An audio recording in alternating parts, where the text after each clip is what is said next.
Welcome everyone to another episode of Council of Six. We have a new campaign starting here. We're going to be starting a Icewind Dale campaign with some new players that we got off of Startplaying. I'm really excited to start doing this. Unlike other stuff, I'm not going to be streaming this. We're going to do this in this upload fashion so you guys can follow along with this podcast and watch this campaign as it gone. And hopefully it's going to be a fun campaign, a long campaign. The people we have here all seem like great people, so I'm confident that it should be. So I'm going to start out and hand it off to all the players that we have here and have you guys go around to introduce yourself and introduce your character. We'll start what it says in OBS, left to right. We'll start with Moby. Yeah, so I am Moby White. I will be playing the character of Warden, a Warforged Paladin. Nice. Celine is not here this week. They'll be joining us next week. They were here for session 0, but they'll be back here for session 2. So we'll move on to Bree and Zerfine. Yes, my name's Bree, and I will be playing your Satyr Cleric of the Twilight Domain. She's just very excited to be here. As are we to have you. Natasha. Hannah, please introduce yourself. Hi, I am Hannah, and I will be playing Natasha Rose, who is a Vulpin wizard. Nice. And Hannah made their own drawing of Natasha, which is beautiful. I haven't been able to update it in your little cards and images yet on here, but I'll change that. But it's in your token and your player profile in Forge, so that's cool. Dazzle, Amaranth. Yes, it does. Yeah. It does. Thank you. I'm Dazzle, and I'm playing the fairy rogue Amarath, or Amma. She is looking for redemption after having lived a very questionable past. And last but not least, we have Elle Goldberry, played by Ash. Hi, I'm Ash, and I'll be playing Al Goldberry. Just a ranger living out here in the woods. After a long life of being a halfling, I decided it was time for a bit of a change. A bit of a scenery difference, bit of a secluding myself away to connect with myself. And A little bit of settling down and reading some books. Yes, of course. Homesteading, helping out the old community fundraisers and stuff like that here around the 10 towns. Sounds great. And I am excited. Hopefully, I'm sorry, go ahead. I was just gonna say, hopefully I can help out these youngins on their whatever sort of risky adventure they want to go on. Yeah. We haven't really talked about age. If you guys want to discuss it, or if you wanted to come out later as your characters, that's fine. But does anyone want to say how old or mature their characters are? I know Warden doesn't really know since he's a toy soldier. I'm fine with that. That is correct. Warden is unsure. Al is definitely in his later years. A bit of a gray fox. Silver fox. Seraphine. Yes. Silver fox, gray fox, or whatever. Seraphine actually has just come of age recently. She's a new to the adulting world. Let's say that. Gotcha. Natasha is a very young researcher. They're 19 years old only. Though, if you translate that to more human age, they're more in their early 20s. Mhm. As Vulpin mature quicker. Yes. And Amma is you don't ask a lady those questions, right? You don't ask a Faye those questions. Just Correct. go with it. Exactly. Yeah. All right. Okay, so let's dive right into this. I'm super excited to have you guys. We've talked about this before, but I'm going to say it here again. I know a lot of people are pickup players and they kind of pick up, play for a little bit.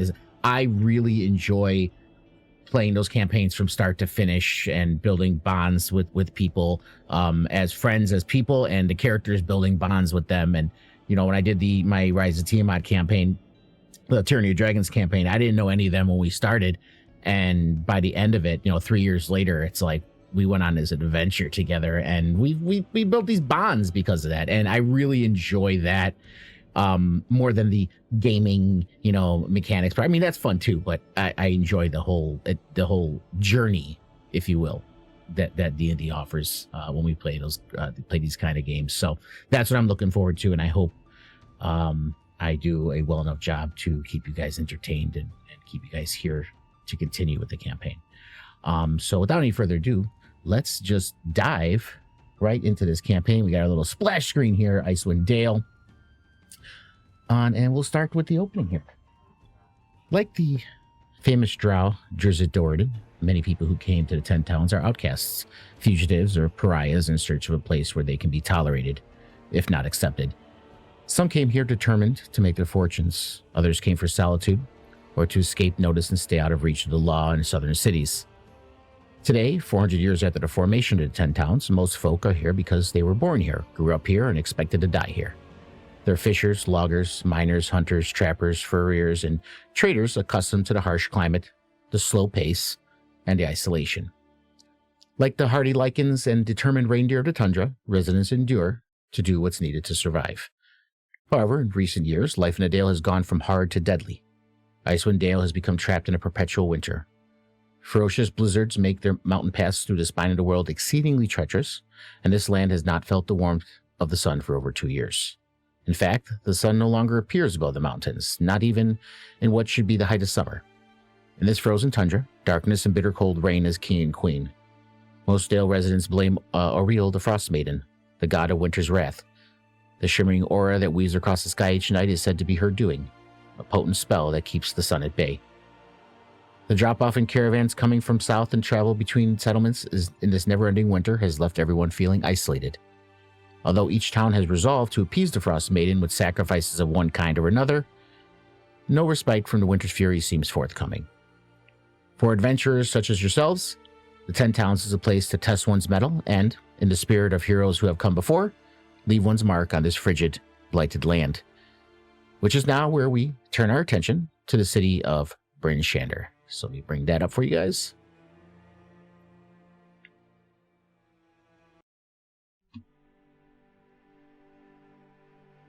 Ooh.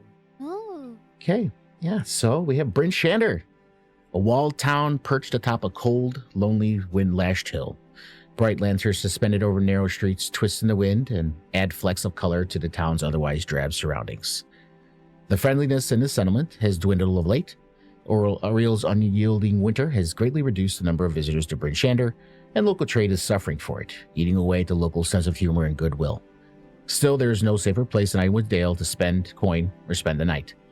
The walls of the town stand some 30 feet high and are defined by 2 concentric rings of upright wooden poles, the gap between them filled with dirt and rubble.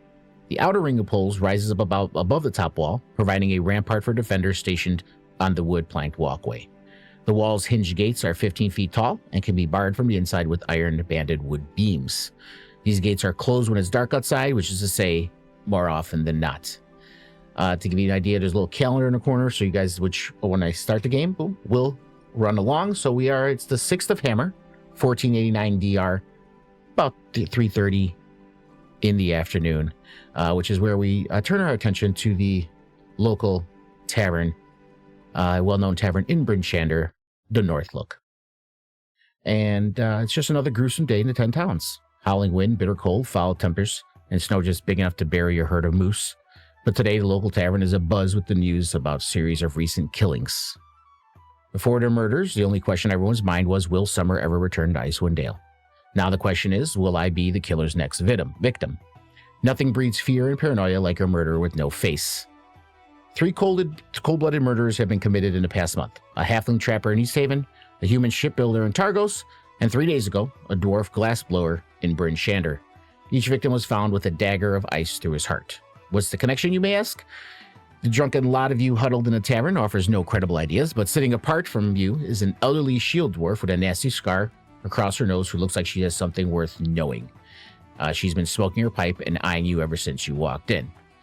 Elsewhere, at the North Gate to Bryn Shander, arrives an unlikely duo of a satyr and what appears to be a living toy soldier arrive, braving the frozen tundra and looking for some hopeful respite in the largest of the 10 towns. So we will begin here. The rest of you are all inside the North Look, and Celine and Zerfine and Warden are just arriving up here at the North Gate. So whichever group wants to go first, I would say maybe we could start with Zerfine and Warden since they are just entering the town. Sounds Yeah. good. Yeah, I assume like Seraphine's eyes are just kind of wide. She's just very happy that she was able to make it with you in tow, Warden. I would assume that Warden is currently like, just is an emulation of inertia. Just like the momentum of him coming into town was just, he started rolling and he hasn't stopped rolling. He's like on his side and he just is teetering head over toe, rolling down the streets. He isn't quite aware or awake yet. Just whatever Zerfine interaction was with him was just enough to get him started that he has not stopped rolling yet. I love. Okay, then in this case, Seraphine is a little bit more than wide-eyed. She's probably out of breath as she's been chasing you. And this has probably gotten out of hand. Are you still in this huge snowball rolling towards down the town? I would like to think that Warden has collected a little bit of snow at this point. You know, give him a hat, call him a snowman. Warden!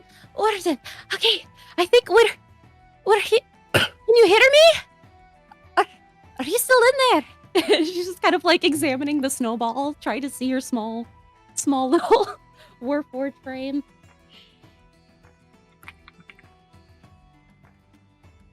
She's gonna try to get you out of there.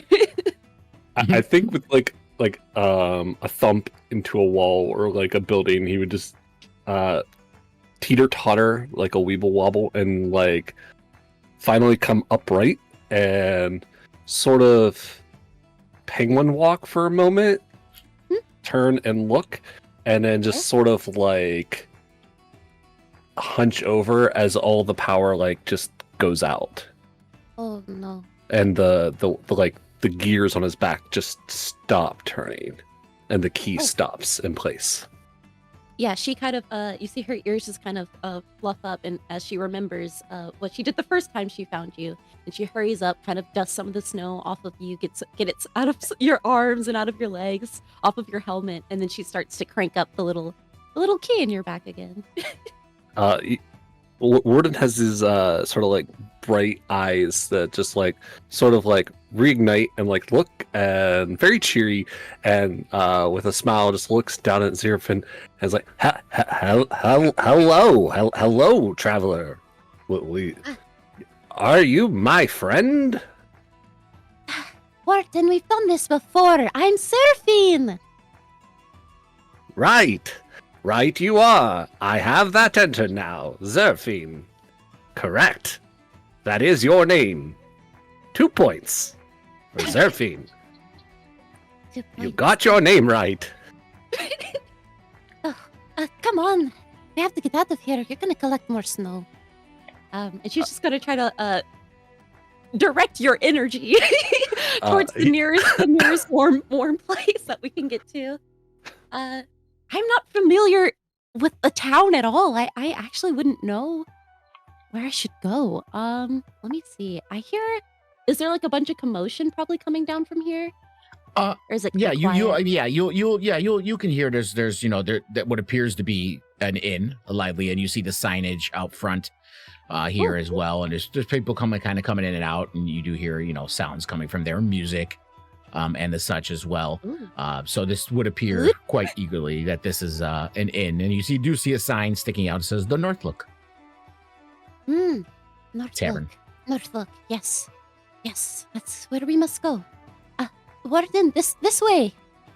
Look to the north. The sign, the lights, the warmth, the laughter, the smell. Understood. Yes, This traveler. I shall follow you.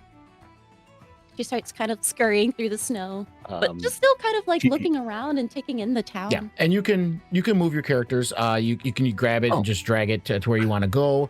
It's another thing. Some people like doing one by one too. If you highlight character, you can actually use your arrow keys too. That works too. Or you can just take your mouse and drag them down. And then anytime you see like these little like door icons, that opens the doors. You click on that, it opens the door, and then you can walk in and see inside. By the way, this does look absolutely amazing. Like, I love the lighting. It's so nice.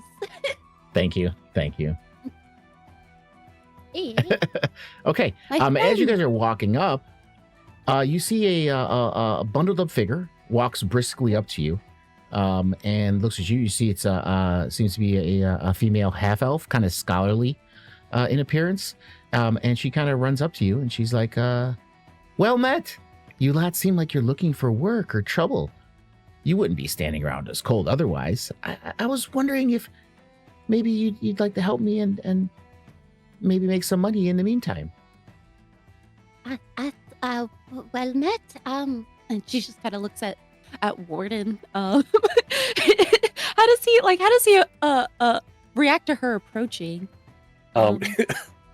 Sort of turns like he has like almost this smile eternally on his face, and just turns and looks at her and says, "I see you are in need of assistance. I shall assist you." Yes. Specifically, my name is Danica Greysteel. I'm a scholar here, and I've been researching these spirits, I guess you could call them, mental spirits, known as chewingas. Is the scientific term, I believe, is what they're called. And I think they might be a key to improving the Dale's climate. It's quite dire here, as you should see. You mean, but silly me, of course, you just came from outside. Why wouldn't you know this? I'm sorry, I digress. But I think I could learn a lot by studying one up close. However, if you haven't noticed, I'm not the adventuring sort. So going out there and finding one of these would probably be a little difficult for me. But adventurers like you who brave the winter, maybe perhaps could do this. And if you would help me, I could offer 25 gold pieces for you. And I also, as you see her pull up her bag, and she kind of rifles through it while she's talking to, kind of push up her glasses a little bit. And she, there. Kind it of is. try You to see her, look like, through in her bag. she yanks out this big old lantern, and she's like, "This is a lantern of tranking for elementals, and it can actually help you locate the chewingas." And it looks like you're going. And you see, she's like, okay, yeah, yes, Oh wow. take it." What's this? You said it's to track your you call them chowanga? Have I heard of Chalupas? Chewingas. Yes. It's spelled Chalupa. C. Understood. Look, Warden, look. Not chalupa. Your friend is odd. Is he okay? Entering Chalupa in my database. He's this very I don't know the word, but he's very kind. He always smiles. He's very nice. I'm sure he can help you. But I'm confused. You said this is like it just looks like a lamp. No. It's a very special one. Actually, it's a lantern of tracking, is what it's called, and it could actually help you quite a bit in tracking elementals. Here, let me show you how it works. I'm going to put it in your inventory, Zeraphine. Okay, and it should be. Yep, there it is. It's in your inventory. And I'll just read out the description as Danica would be. Because we see it's a hooded lantern, and a pint of oil lasts actually 6 hours, believe it or not, and it does give you light, obviously, like a lantern would, as well. But when it's within 300 feet of any creature of the elemental type, the flame will turn a bright green. It won't tell you exactly where it is, however, but you know you're within about 300 feet of one if it starts burning green. Oh, you're going to give this to me? If you guys bring me back the chewinga, it's yours to keep, yes, as well as a 25 gold piece reward. Matter of fact, why don't we go inside? It is getting quite cold. I'm going to be at this inn here every night, so if you happen to find it, I will be here waiting. So why don't we go inside? Maybe get a drink. Yes. Oh, thank you so much. Come on, Warden. Let's go. Yes, let's get So, out of the cold. As they're walking in, let's turn our attention to the characters who are already indoors. You Yes. guys do see a bard kind of playing an instrument over by the fire, playing some music, traveling across the inn and tavern as you guys are here. And what are you guys doing? Amaranth, Al, and Natasha. Natasha will have probably just have been speaking for the past hour or two to all about her research, just really being maybe a bit annoying about him, talking about how things are just getting worse, and maybe even now speaking in character. At this rate, the rates of hypothermia and frostbite just grows up every day. The 10 towns is on a limit of time now before things just goes to ruins, and this research is really important that it keeps going so that we find a solution to this. People points at the Frost Maiden or whatever her name is, but there's no proof. We need evidence and solutions ASAP.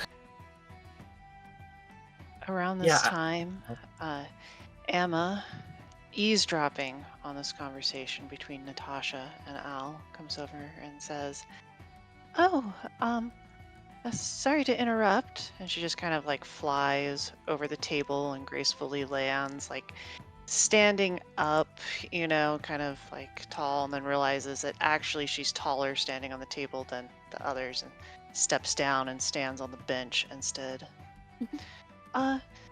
So, researchers, you say important research, things about preventing disaster.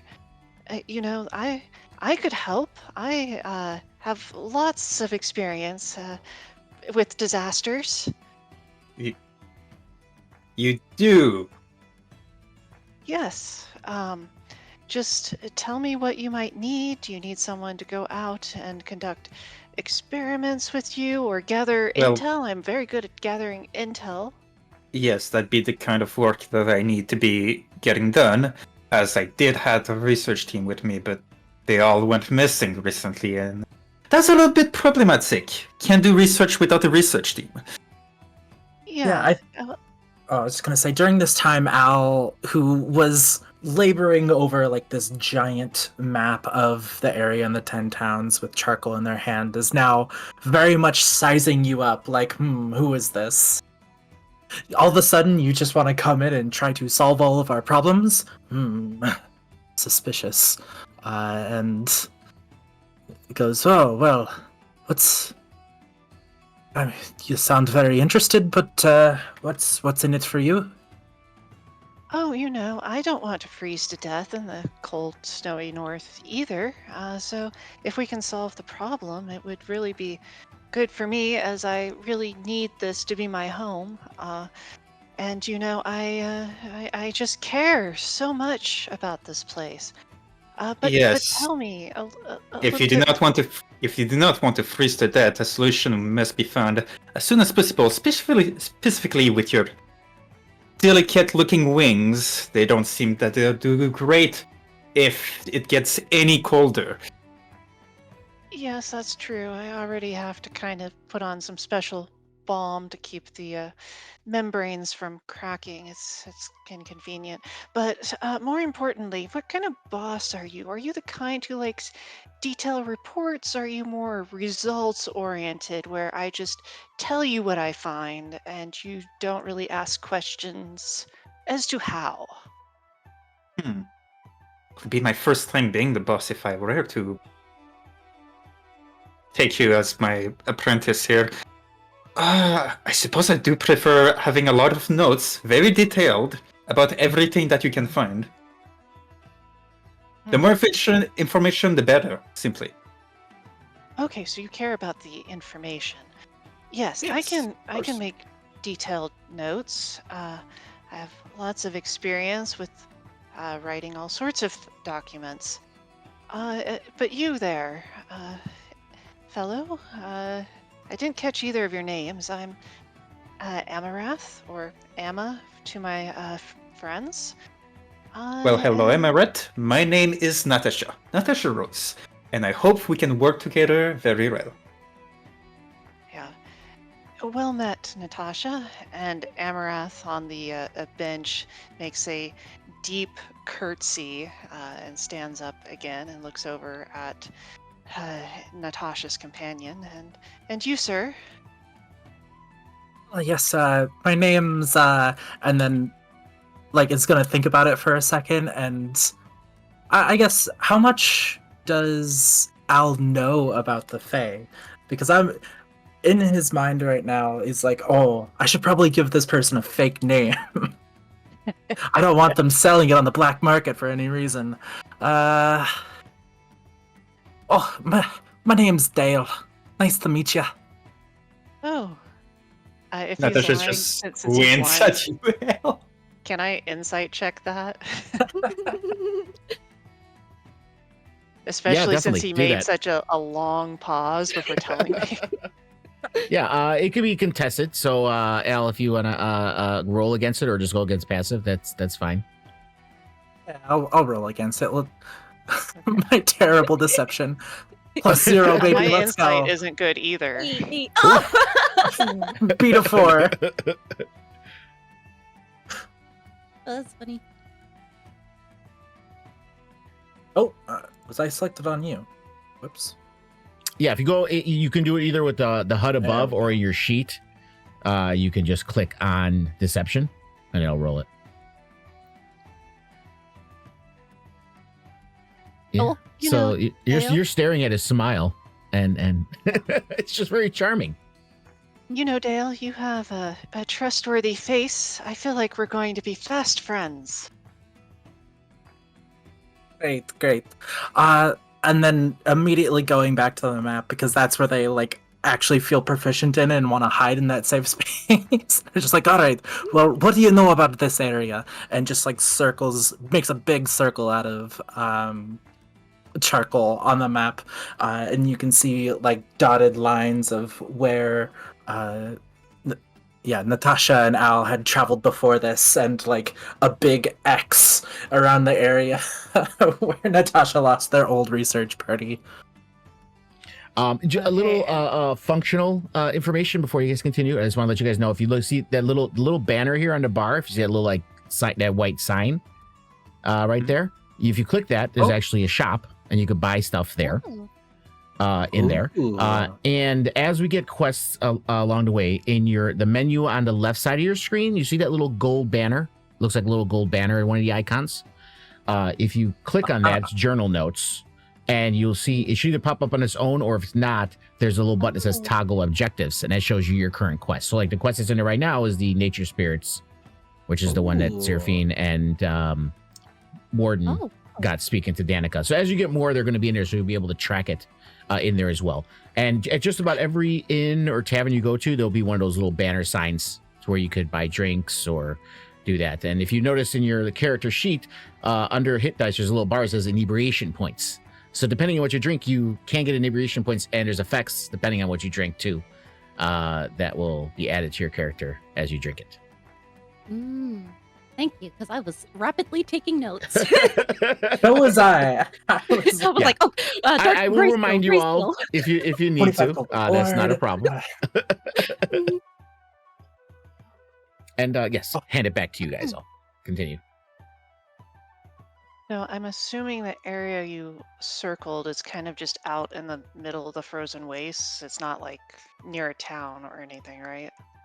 Probably not. I imagine it's just whatever next place we have randomly decided to check out next. I don't know if you guys would have noticed, because you guys seem pretty locked in, but Seraphine was eavesdropping a little bit, and then you guys started talking about money. She got a little bored. She walked away, but then she saw someone pull out a map, and she got interested again. Nice. So she's just kind of like, not trying to be, she thinks she's being discreet, but she's actually like right over your shoulders, looking over. Yeah. Amarith looks at you and looks at the map, and then is like, yes, I know that area. I've flown by it many times. You have. I am confident that I could go and find clues there, or maybe nearby. I can always find someone to question. someone to question in the middle of the icy north. Oh, yes, you'd be surprised. I have quite a few contacts. You have contacts. Yes, and you can totally roll insight on Emma here if you Yeah, want to. I think I would like to roll insight now. Where I have to get used to this sheet. There we go. Insight. Look at this amazing roll. Oh, it's actually good. Hey, it's good, it's good. Not bad. Oh, Oh, that's crazy. Yes, I did not stand a chance. there we go. Oh, pretty. I I'll say Hannah. Ooh, Oh. ooh, ooh, Ooh. ooh. Clock. Okay, we're gonna have to have a roll off here. Oh, shit, for what this. is Do we that? both roll again, or do we just? yeah, straight yeah, d20s you know what? or just the insight versus deception again. Yeah, just I'm let's okay just do either straight way. d20s. Let's just do straight d20s Alright. since it was a tie. So we're not letting modifiers or anything decided. It's just a straight roll off. Lucky 7. All right, all right. Look Oh. at that! This definitely Shout out was to- lucky. So if Shout out to anyone's the ever two seen crew, Curb baby. Your Enthusiasm, I'm picturing the whole stare down that Larry David does. Alright. Okay. All right. It seems like they Well- know their shit. They've been out here for a while. Well, I'm curious to what kind of contacts you have, but I'll trust you for now. Oh yes. My church group goes everywhere, and I just pull out from one of my many pockets this round thing that has some kind of blurred symbol on it, and just kind of flash it before putting it back in my cloak. Did you say church? Oh yes. Oh, you're a member of the church. Oh, that's Yes. great. Of which god? Oh, you know, the one that's popular.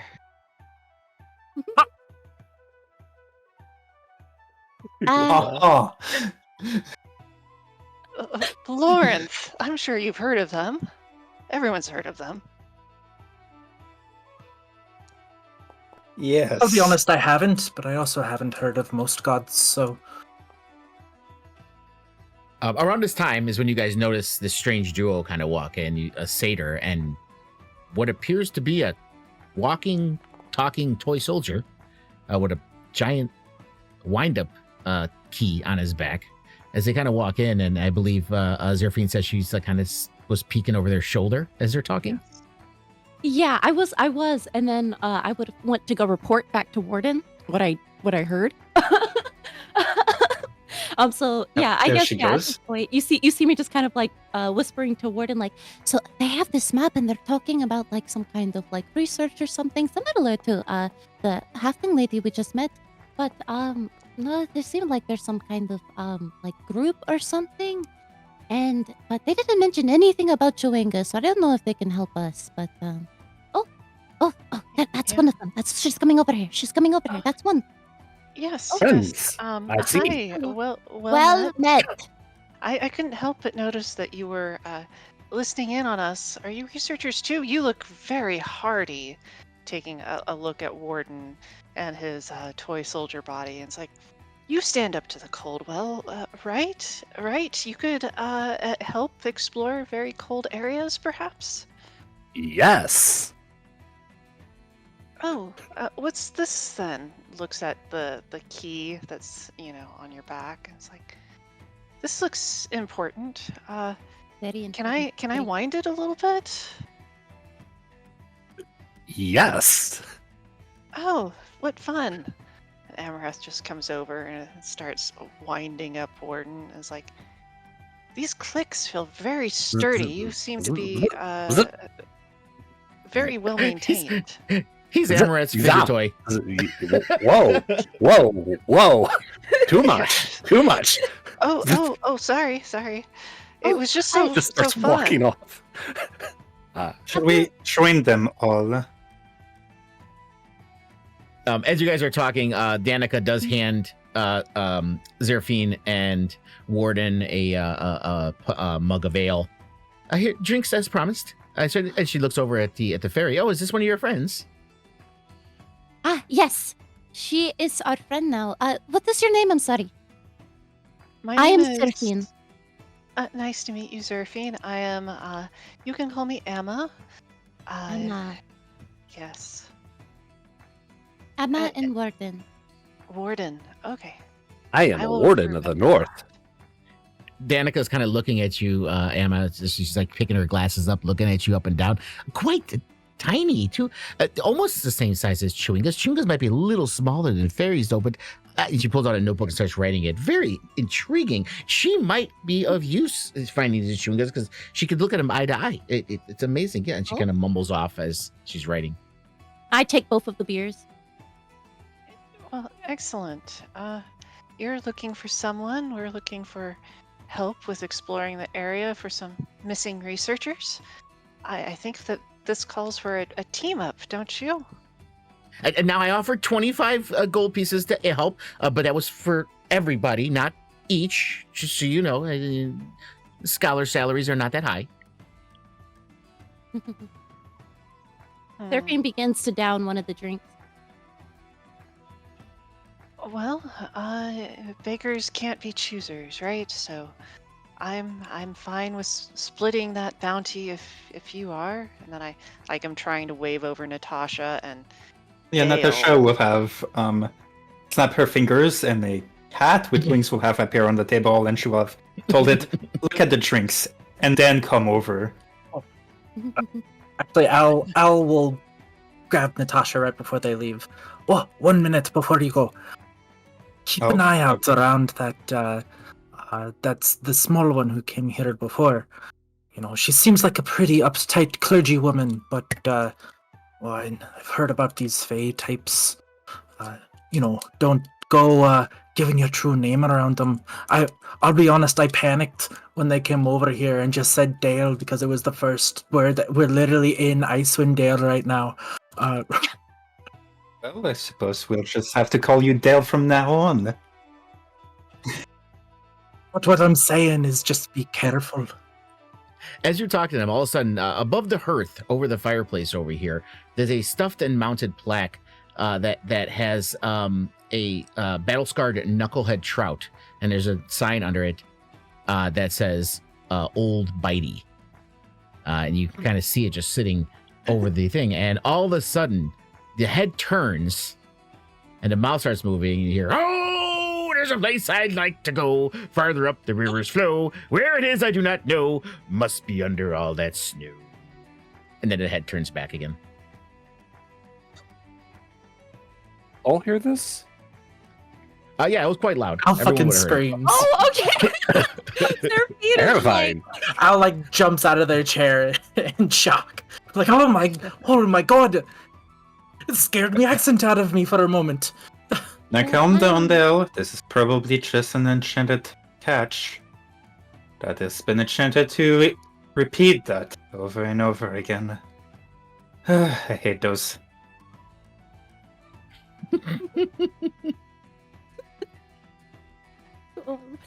Seraphine is starting on the second drink. How does it work again? How does that inebriation work? Well, the drink that Danica gave you is just a regular drink. There's no actual drink. Oh. If you want the inebriation, you have to buy something from the inn there. It'll be an actual item that you drink, and then you'll see the meter change, and there's an effect it'll tell you. Okay. Yeah. Even though she offered it for both me and Warden, Seraphine drank both of them. Yeah, figured. Now Natasha will drink the rest. I assume any drink that was offered to Warden is just like he lifts it up to his mouth and just pours it, and there's no like mouth. It's just like painted on smile kind of thing that like Oh no! opens and closes when he talks magically, Oh. and it just washes down him in this liquid alcohol, just like seeps to the floor. Mm. Lad, that's quite sad. Not being Don't able think- to enjoy food and drink. I don't think they're supposed to be able to. I don't know On the what. plus side, they look very cold resistant. And Natasha, look, I've already been useful. I'm recruiting a new research team to go find out what happened to the old one. I'm Yes, very that good at is convincing people of things. surprisingly fast work. Good job. Well met. During well met. During this time, with your passive perception, no has to notice. Like I said earlier, you did notice down at the other end of the bar over here that there appears to be the entire time you've been here, kind of an elderly shield dwarf with a nasty scar across her nose, who looks like she knows something worth knowing. She's been smoking her pipe and eyeing you ever since you guys walked in and were talking. Right here. No. At It's the the one far, up the far top. end. Yes, up there, Oh, right. I see. Oh, I see. Oh, Actually, I was so- also about to comment about that. There are I've been through town a couple of times, and there are a few people that I'd like to talk to before we head out. And actually, Yes. thankfully for us, one of them happens to be in here. But I don't know if y'all want to continue making friends or follow me while I go get some information, and we'll make like a big wink. And I say, well, information or convincing, because, more the merrier on the research party, right? Safety in numbers. I can go. I just start flying over. Hope I don't know if Al is like chasing or after me, or Dale as Amaranth thinks of him. Yeah, they're also walking over this way. She's smoking her pipe and she kind of sees you all walking over. And she kind of just gestures to the seats to see if you guys wanna have a seat. You do notice as you get closer, she's unarmored, but she does have a battle axe and a hand axe that's kind of leaning up against the wall. And she looks at you and she's like, well, welcome to Brunshenda. I noticed that you were kind of observing the room. You look very knowledgeable, and if I dare to say it, you look like you're very familiar with the area. Perhaps you know how to go out into the middle of the frozen wastes and not freeze to death? That would be very useful information for us. And you, Not that dear, we don't I already know. flatter. But more information is better. Well, I've been around the 10 towns my entire life, so yes, I may know a few things here and there. Basically, the most important thing is don't get stuck out in the cold. That's the kind of common knowledge. But you and your friends seem the adventuring sort. Reminds me of me and my friends when we were younger. The other adventure that passed through here, the Drizzadord and his ilk. I'm Oh, looking you for know people Drist? like you. Who doesn't know know Drist? Drist? Everyone knows of Drist. He's I a mean, but 10 do you towns not know legend, of my him? dear. Have you talked to him? Have you? I don't know. What kind of fun stories can you share that might not be general public knowledge? And you see Amaranth is taking out a notebook and anxiously awaiting any information on this. You'd think that she would already have it out for how not to freeze to death, but no. This is apparently reserved just for Drist. She kind of leans. She's like, well, there's probably a few stories I could tell, but they're not for you, dear. Not the kind that You Oh. see we would mirrored speak of. excitement in Al's eyes, by the way. Al is also enraptured and definitely wants to hear more about Drizzt. But she does with the end of her pipe tap on your notebook. She goes, but maybe you might want to write this down because it could be worth you and your friends' while. You Oh? see, have you heard of the murders happening around town lately? Yes, sad, grisly business. Indeed. I believe I've heard of your one Trollbane. Is that right? That is my name, yes, assumed- Hiln. Thank you very much. I'm sorry for not introducing myself earlier. But yes, Hiln Trollane. Pleasure to meet your assistants. Acquaintance.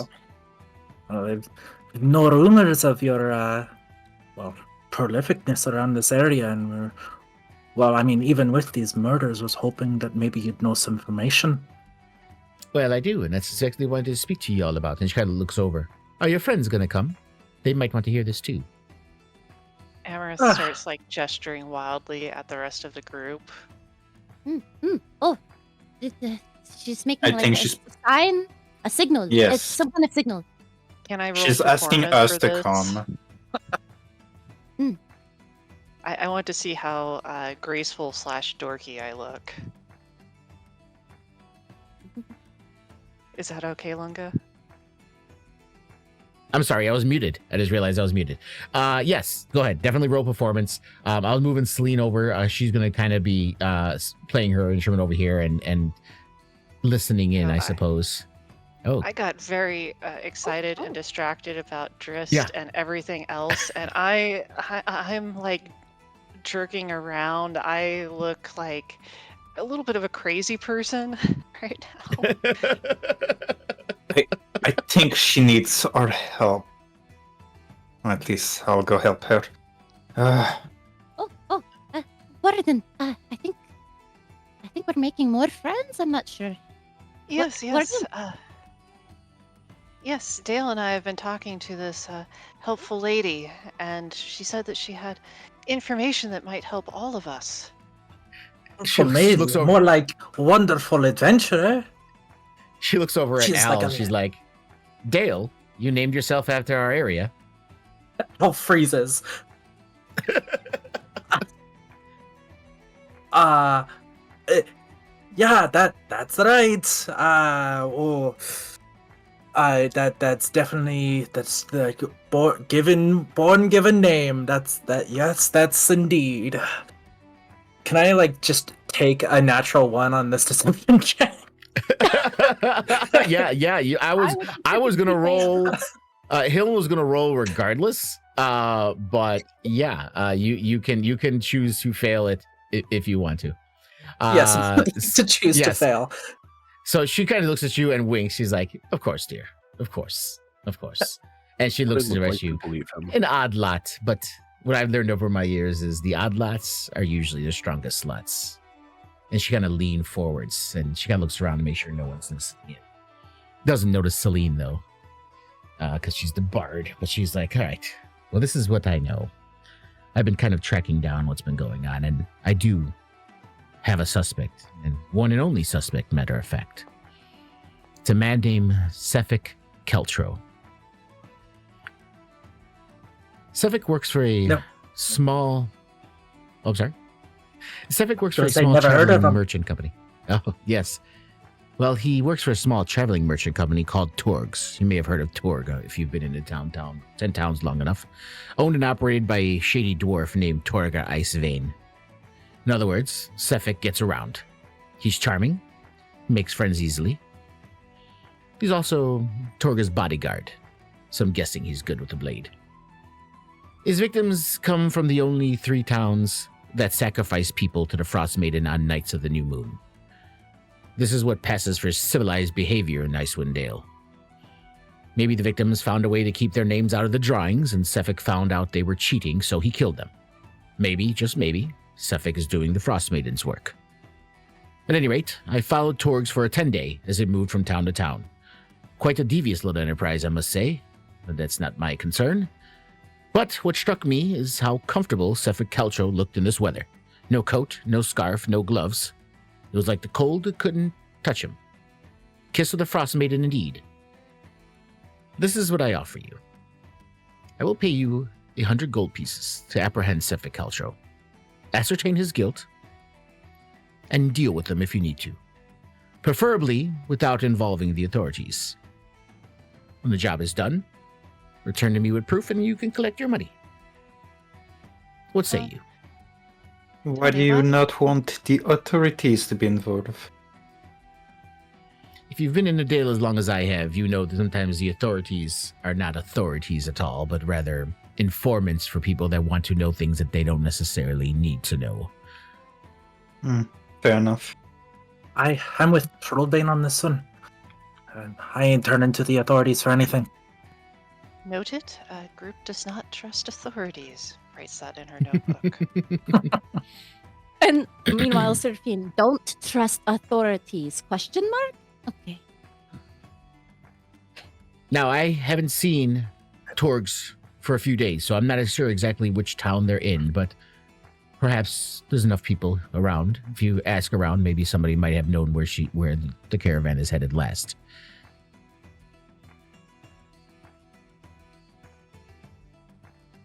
Hey, well, Well, I guess. appreciate the job from you. Is there a reason Yes. you weren't able to do it yourself? She kind of leans back. You see her kind of like slap the side of her legs. Dearie, you see the gray hair? Do you see the scars? I've been around. I'm retired, as they say. Not that I can't handle myself with a blade, still, but I prefer not to do so unless it's absolutely necessary. You, on the other hand, look like you could use some coin and some adventure. Well, we definitely use the coin. In order to get to where we want to go, we're gonna need some pretty heavy equipment. And that costs some serious money around these parts. She kind of looks you up and down. Well, the coats you're wearing should suffice. So you shouldn't die out there as long as you don't stay out too long in the weather. However, and she looks down at all your feet. Your shoes, on the other hand, you'll make it to where you're going, but it'll probably take you a little longer without some good pair of snowshoes. There is a few places in town that sell it, but where I would say the best place to go if you're going to look for anything, Black Iron Blades might have some. They're kind of notorious for other stuff. He's not the greatest blacksmith in the world, but I think he has some snowshoes there.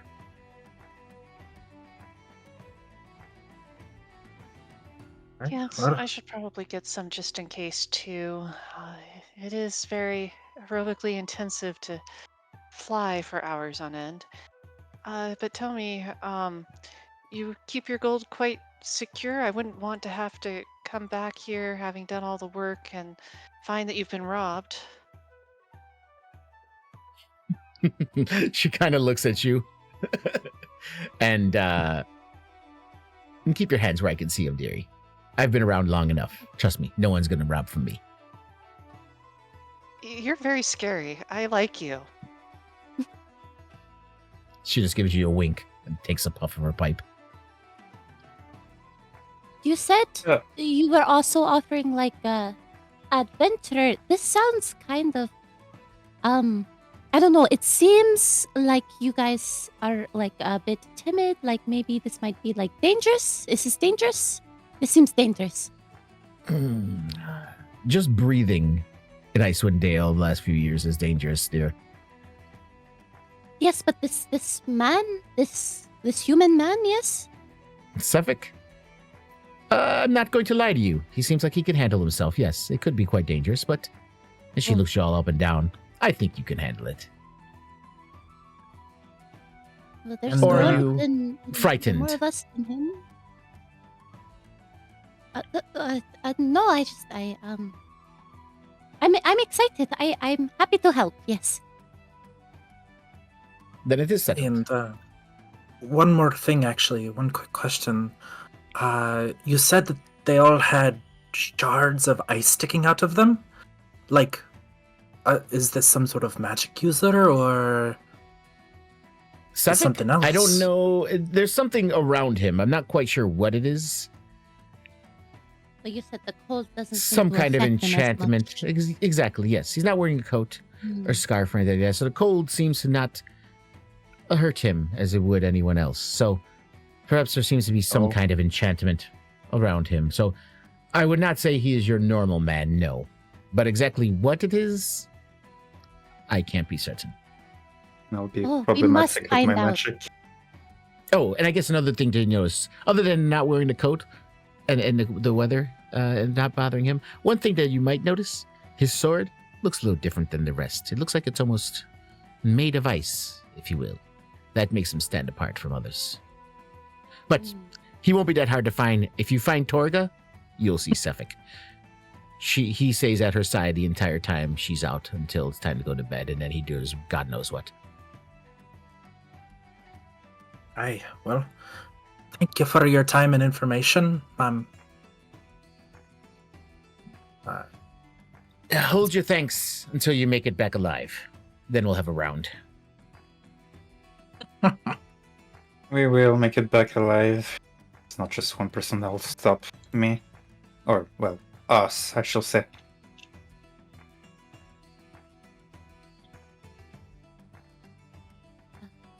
Yeah. Thank you. You're welcome. You are more than welcome, dear. The money would certainly help with research costs, right, Natasha? Yes, some funds would help, so I'm interested in taking this job. If the rest of you are, of course. Okay. I'm sure me and Warden, we are willing to help. Someone else also asked for our help. Hopefully we can just keep looking for these little beasts, these little creatures, while we're helping you. I think, yes. I'm gonna play a little Celine here. She's kind of just warming around playing her instrument, and you hear she starts playing a song that's telling the story of everything that's going on at the table so far, and how they're looking for a man with a frozen sword. Weather doesn't bother them, they say, but who knows? In the meantime, they may have some little chewing gums to deal with. And she's just dancing around. So I guess that's how she's gonna be introduced into joining you guys. I'll just kind of clap along and dance along. Coin, you say?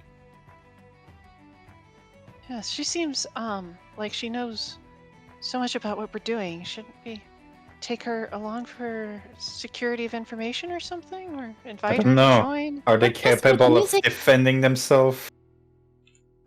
You see, Emma's face go a little bit dark, and she says, "Well, I don't know, but I don't do work silencing people anymore." Okay.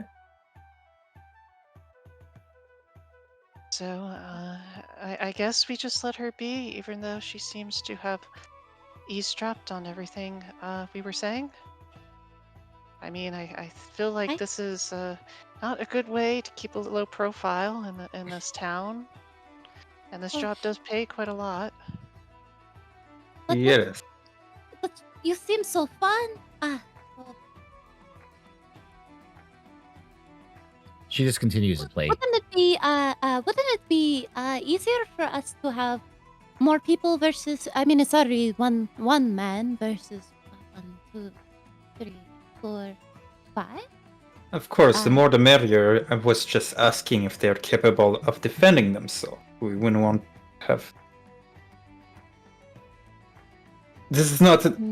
We already are looking to fight some person, probably. We don't need to defend someone as well. As she's playing her instrument, she's kind of swaying back and forth, and you do notice the hilt of 2 daggers from her side. So Celine doesn't seem like someone who is necessarily not capable of defending themselves, at least physically. Bard skills otherwise, she may have some tricks up her sleeve.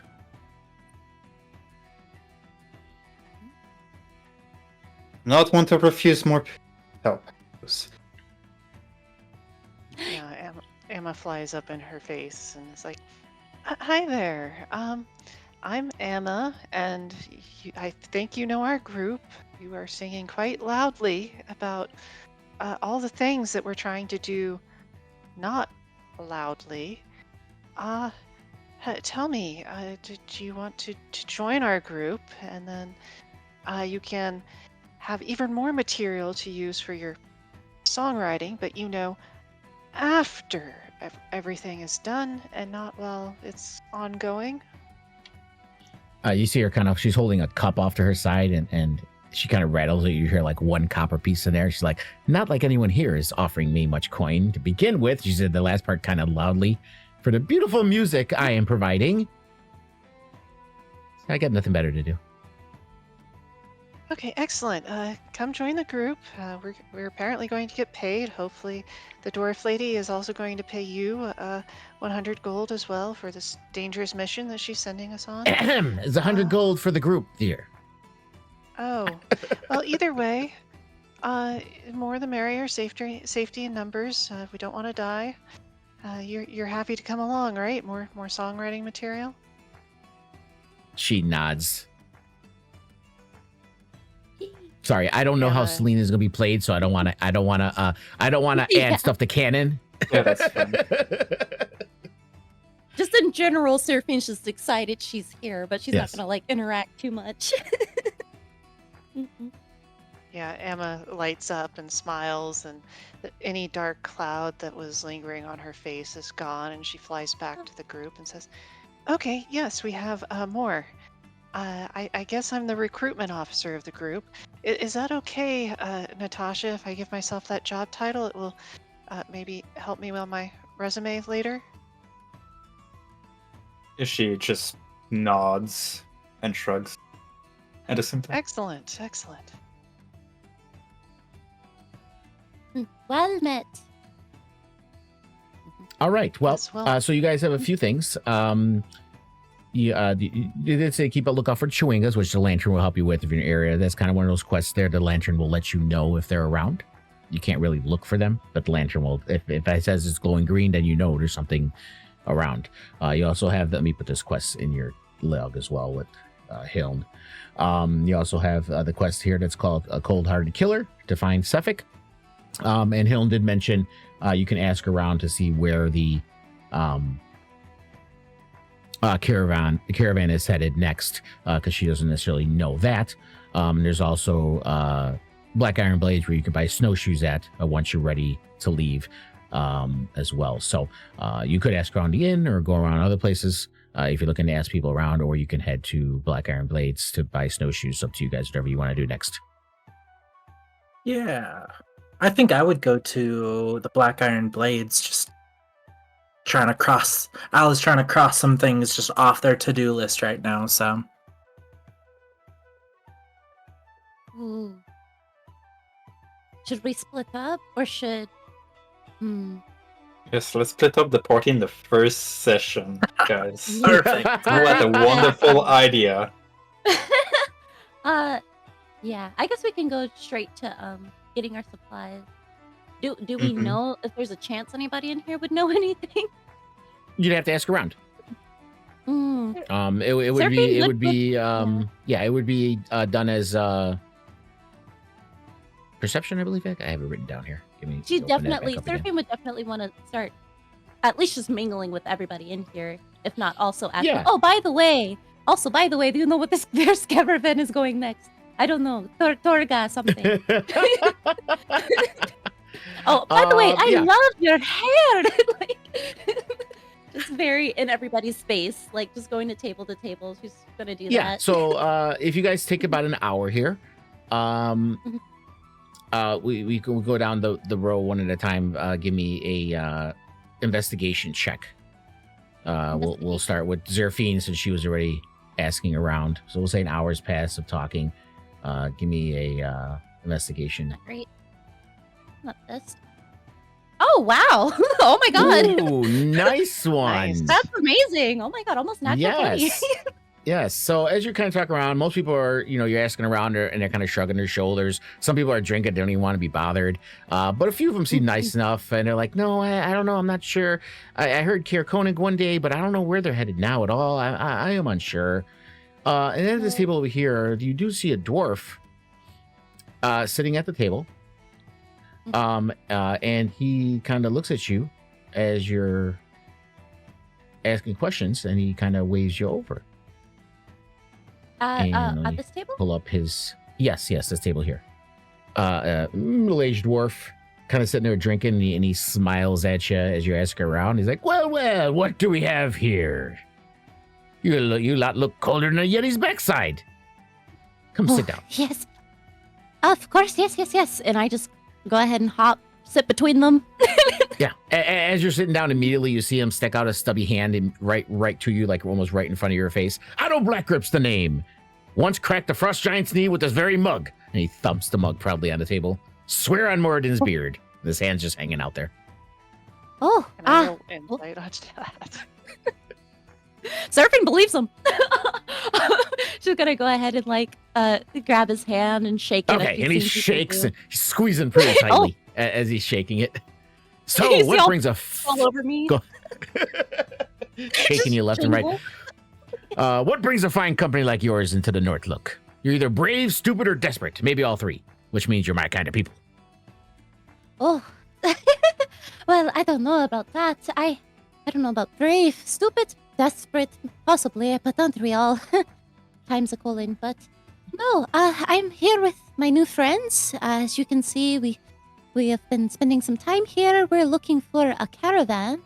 And we're helping, some scholars, it seems. Of course! folks who need some Around! Get help around to my here. friends! He's like talking as you're talking.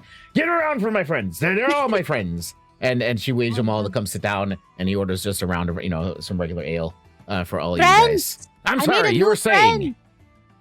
friend. Oh, so sorry. I am Seraphine. That is my name. Seraphine, Otto. Otto is my name. Otto Blackgrip. Otto. Sticks his hand out again. Yes, and I shake it again. All right. Oh, you are here. You seem very strong. Oh, you have been here your whole life? My whole life. I'm a dwarf, Sonny. Come on. We work out in Kelvin's care, and we do a lot of crazy things out here. Yes. It's a hardy lot that needs to live out here in the Dale, especially us dwarfs. Yes. But you seem very capable. You and your friends here. It's only my first time being in Brunshander.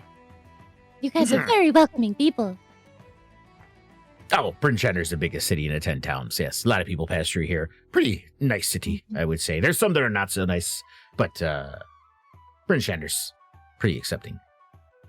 Larger And cities you- are usually like that. Have you ever left here before? Left Brunshander or the Dale? Yes. I'm thinking that was an answer to my question, but I'm not quite sure. Yes. I have left Brunshander many times. I've been around to all the 10 towns, but the Dale is where it's been my home. I have really never left the Dale in my life. Oh. But you've been all around, so you would know the area pretty well. Oh, like the back of my hand. And you would know possibly caravan route or this Torga? You've heard of Aye. it? Torga Icewind lot, you say? Yes. That's the one that sells the furs out of her caravan. Odd sort. Always traveling with those Furs? bald tufts of hers. Sorry? Furs? Is that all that they sell, maybe? Furs? I mean, she has a lot of stuff. The kind of stuff you would usually find at a shop, too. Black market kind of stuff that what she does. But that's how she makes her money. I don't judge how people make their money. But they are an odd sort. She's always had those bald tufts of hers guarding her as well. I heard tell that her caravan left Brunshander 2 nights past, headed west. If you catch up quick, you might find her in Bremen Square before she moves again. And he kind of leans back, Thank you. and he's That's drumming right. his fingers on the table, and he's kind of looking at you. He's got his hand on his chin. Now. While we're swapping favors, if you're out there in the wilds, and you come across any, he looks around, Chardolin. You know what Chardolin is? Have you heard of Chardolin? Obviously, no, definitely not. Yes. Oh, remind me. I forget. It's a black crystal, kind of dark as a cave's heart. Hums a bit when you hold it. I got a buyer who pays well for scraps. Nothing shady, mind you. Old artifacts, relics, bits of history. But I'll make it worth your while. You'll find I pay better than most priests and twice as quick. He raises his mug. It's a good drink, good coin, and good company. May the road be colder than your steel. Yes. You're holding it, and he reaches out and clanks your drink, and it makes it kind of spill out some of it on you as he smashes his mug into yours. Just trying to hold on to it. Yeah. You said a black crystal. What was it called again? Chardolin. Chardonnay. I would say, you don't need to roll, Amma. If you're in earshot, you're paying attention. You have heard of Chardolin, and you know that it has that mostly because Drizzet's battle, and the evils that he fought. I'm assuming you know everything about Drizzet. I mean, I know I'll probably have to fill it in because I don't think Dazzle knows everything about Drizzet. But if you don't. Yes, but at any rate, you'll know that Chardolin is these leftover fragments of this crystal that was involved in this battle. That was part of the battle that Drizzt was a part of. And Charlatan is kind of leftover fragments of it. It's inert. It's not magic, but it has properties of it. Let me pull it up here and copy it and put it all in the description in the chat so you know. Don't worry, I will not meta. As far as Seraphy knows, he said artifact, black crystal. She's interested. Yeah. Yeah, their nuggets are brittle as glass, turned into powder. But the very few contribute their high base value. So yeah, they're kind of expensive. But they do use them for a lot of different things. For building and stuff like that. And it's not a very well-known crystal, but people in the 10 towns kind of heard of it just because of everything that went on involving a very dangerous time in the 10 town years ago. And so you've heard of it. So you would know what to look for if you see any. Okay. Good to That's know. all you really need to know for now. You don't need too much in-depth stuff. I'll give you more of a tutorial later if you want. But if you see it, you'll know what it is.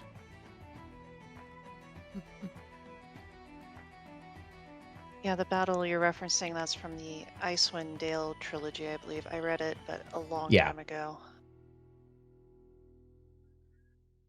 Seraphine just kind of like thanks him, and goes to try to down what's left of her drink in her mug. Yes. Thank you so much. This is very helpful. I don't know how I can repay you right now. I know you want me to look for these shards, but you've already been so helpful and so kind. Take your time. If you happen to run across any of them, just bring them back. I'll be here. Just bring them back, and I'll pay you whatever the going rate is. But yeah, other than that, that's it. I'm good. Yes, okay, thank you. Well met. Well met. She just says that to everybody at the table. Well met. Well met. And you hear the entire tavern. Well met. Well met. And you hear Yes. Love. And I'll just come back and report to team lead. Team lead. Team lead. I'm assuming I'm just assuming that's Vulpin and Al. and Emma. Well, Emma, as long as she gets a TPS report covers on there, right? Yeah. Yes. We'll be all right. Okay. Nice.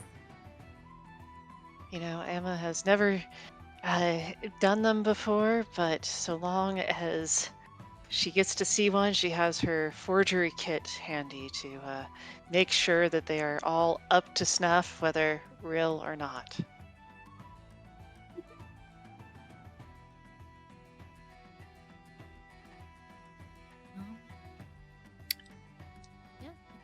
Yeah, that's good information that you got. I had no idea that those things are still running amok. Yes. And they said just 2 days ago they headed west. So he said if we hurry, we should be able to catch up. So. What was it again? I wrote it down. I literally just wrote it down. The Charlatan? Bourbon Square. I'll put that in the quest log too. Bourbon Square. Oh. Yeah, I'll put Otto stuff in the quest log. His one that I didn't write up, so I gotta throw him in the quest log, but I'll throw him in there. I did not spell that right, Chardalin. I definitely spelled it with an S. I spelled it with an S too. Nice. Ooh, so much to do. Okay. So yeah, it's up to you guys. What do you guys want to do next? To the smith, or was it a smithy? Yeah. Black Iron Forge. You guys want to head there? Mm-hmm. I do. We should probably head there indeed.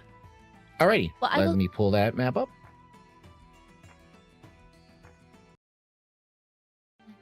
Oh, okay. So you pull up here, I'm and hearing myself think again. You can turn down the volume of the music, by the way, if it's too loud. In the right side menu, there's a little bell, and you can change the volume of the music if it's too loud for you. I was saying that mostly in character. Oh, okay. oh, Gotcha. I So can you pull up to a only- rather nice looking building, all stonework, and you see smoke kind of billowing out of a few chimneys, as this is a forge as well. And doors are right up front of you, seem to be open. And which building is that? Is that this one? Yeah. There you go. Okay. Right there. Pretty nice shop. It's a smithy, and he says other stuff as well along the walls. There is a shop thing here if you wanted to shop as well. You do see a woman behind the counter, and you can kind of hear some banging coming from around a corner as someone's over there. So it's a combination shop and smithy. And the Garner hammer is kind of making blades in the back in the blacksmithy part. And his sister Elza is behind. They're both dwarves, shield dwarves, and she's behind the counter helping people as well. Holy shit, guys. What a strange, shared narcoleptic dream we all just had. That was crazy. Indeed. It was a think weird. that It was a weird. Well, never mind. You see Amarath very slowly taking her hands off her pouch where she was fiddling with her lockpicks, thinking about how it was all caused by her going against her nature.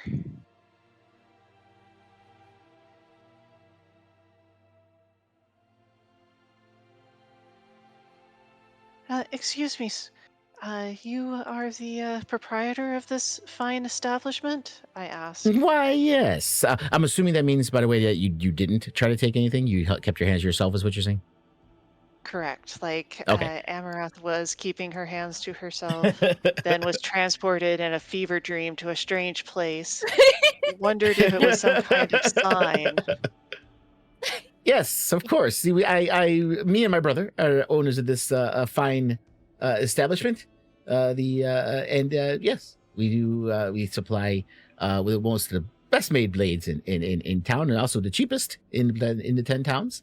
We also sell adventuring supplies, rations, cold weather gear, ice picks, snowshoes, you name it, to most fortune seekers like yourselves. Oh, actually, I'm here on behalf of a church group. My name is Blythe, and I take out, like, flash one of my many holy symbols. It's like, we're trying to purchase some snowshoes for some children that are members of our church. You've probably heard of it, the Fine Church of Lawrence. I was wondering if you could give us a group discount, or otherwise, maybe just donate them for free. It's a great tax write-off.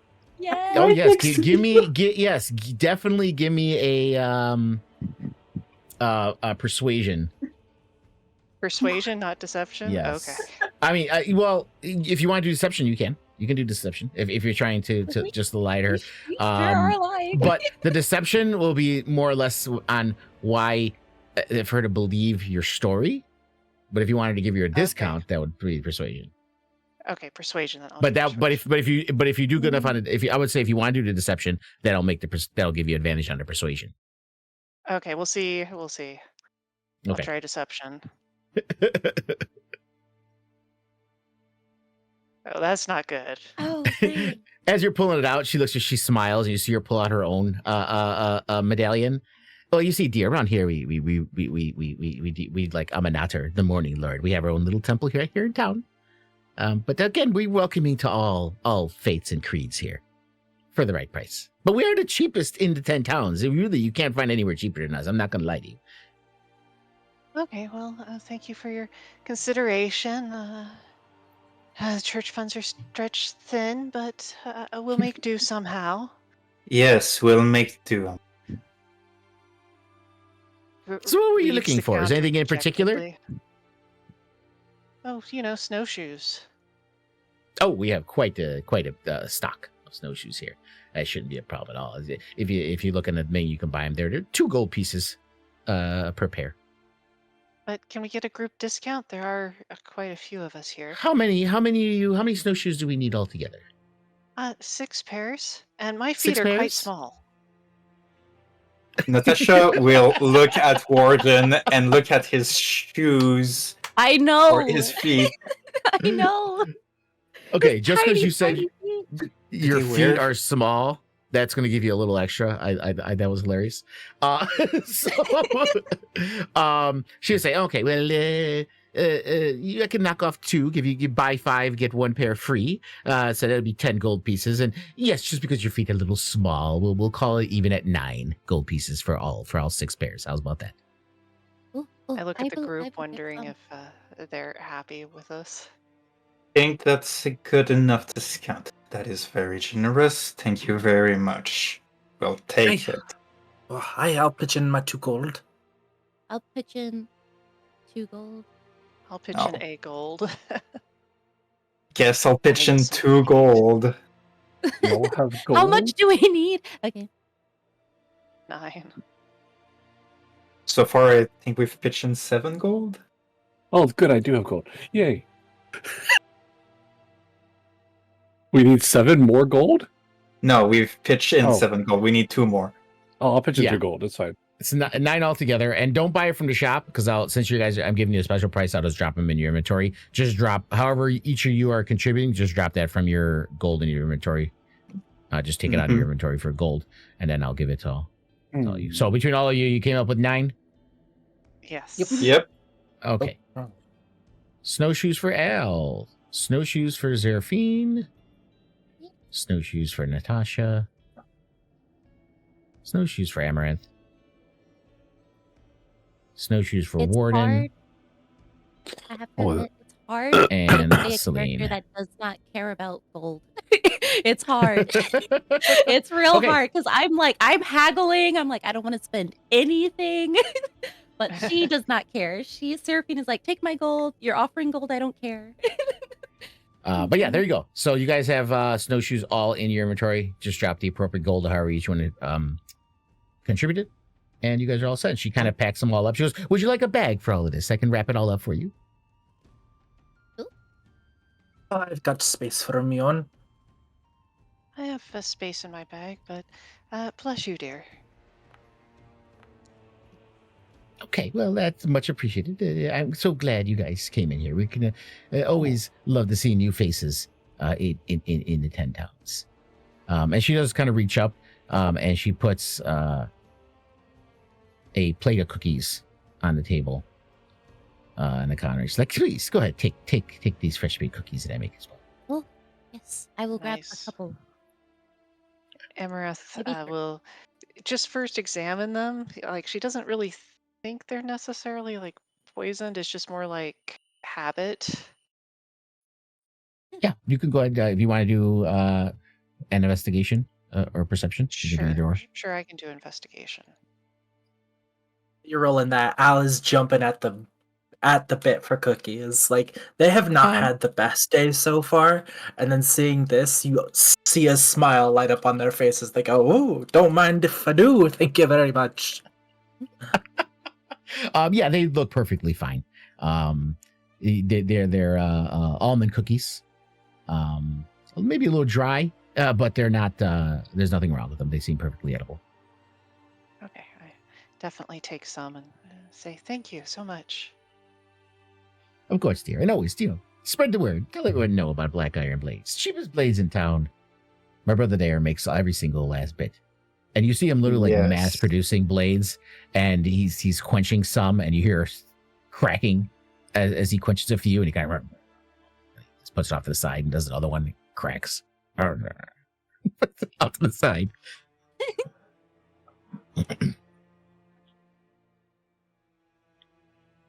Natasha wouldn't take any cookie, but their Tressim will hop onto the boards. That is a strange looking cat. Oh yes, out of character I didn't describe them, but I will be drawing them as well. And I've been thinking of making them more like a trash griffin, so like kind of like half crow, half raccoon kind of Okay. Tressim. Certainly. So they just hop on there and just grab one cookie and just skid out. Well, they're with it. welcome to it. Amaranth visibly stiffens. She is, for anybody who's paying attention to her, she's definitely kind of scared of the Tressum because it flies and is about the same size she is. Oh, Maybe And just a it's- little smaller. Maybe It's just eating that cookie like a monster. Yeah. That does And then it not just- bring it Amaranth just- any comfort. It just stares at you while it's eating it. That'll do it. And she's just kind of looking. She's like, okay, he can get off the counter now, right? He doesn't have to stay on the counter the whole time. Oh, There are yes, people sorry. that come in. Thank you. Yeah, Thank you. noticing the cat, noticing her. If it's okay, Amarath is going to try to slink into the shadows and hide. I don't know if you really want me to roll stealth. It's not like she's going to be actually No, that's fine. stealing or anything. Yeah, no, it's fine. If you were trying to do something, that'd be a different story. But yeah, you don't have to. Stuff for just RP purposes, you don't have to roll for any of that. As long as there's no actual interaction or taking of things or doing of something that can affect things, that's fine. Yeah, she's just hiding behind like these looks like suits of armor from the cat. Well, I believe we got what we wanted, unless anybody was here for anything else. Or can we just go? I Kind guess of that's- was. Tom, where would you like But the guys I- like to go next? Oh, To I give was you an saying idea, I kind of. go ahead. I was gonna say I kind of was looking for other stuff, but you said there's supposed to be like a pop up to show what she sells, and I cannot yeah. bring that up. Right. I Do you don't see know that? Do you where- see it? Do you see this little banner right in front? No. Where I'm. Okay, that's Same, fine. It's just I you got. do You just got. Okay, you got to turn it on. Okay, go to journal notes, little gold banner. Yes, you just have you to see that click little- on journal. Right. You see that little Journal. thing that looks like a little lollipop? It says toggle notes display. Thank you. That's what I was missing. Yeah, and in there is the So I've gone quests in are there for also in there quests, too. but- Toggle objectives. That's to open up the quests, and then toggle notes display will let you see the things on the screen, on the map that are there. So now, if you see, like I said, now you should be able to all see that little banner. That's where you can buy things from. Got it. Thank you. Okay, I am also gonna just purchase a shovel real quick. And now I'm good to go. Here we go. All right. Hey. Sounds like someone that wants to be prepared. I like your type. Well, you can never have too many things out in the wild. Exactly. I agree with you 100%. Which is why, and you see her lift up this ice pick. Fresh off the forge, we have a sale on ice picks, 2 gold pieces each. Can never be without an ice pick, you know. What do you know? I do love me a good deal. And is there a group discount for that too? Also, me out of kinda looks character at you. knows the ice pick is already too cold. Yes, exactly. She looks at Amaranth and she's like, "Dearie, you grew up poor, didn't you?" Whoa! That's quite the assumption to make. But she Well, does not I have- actually deny it.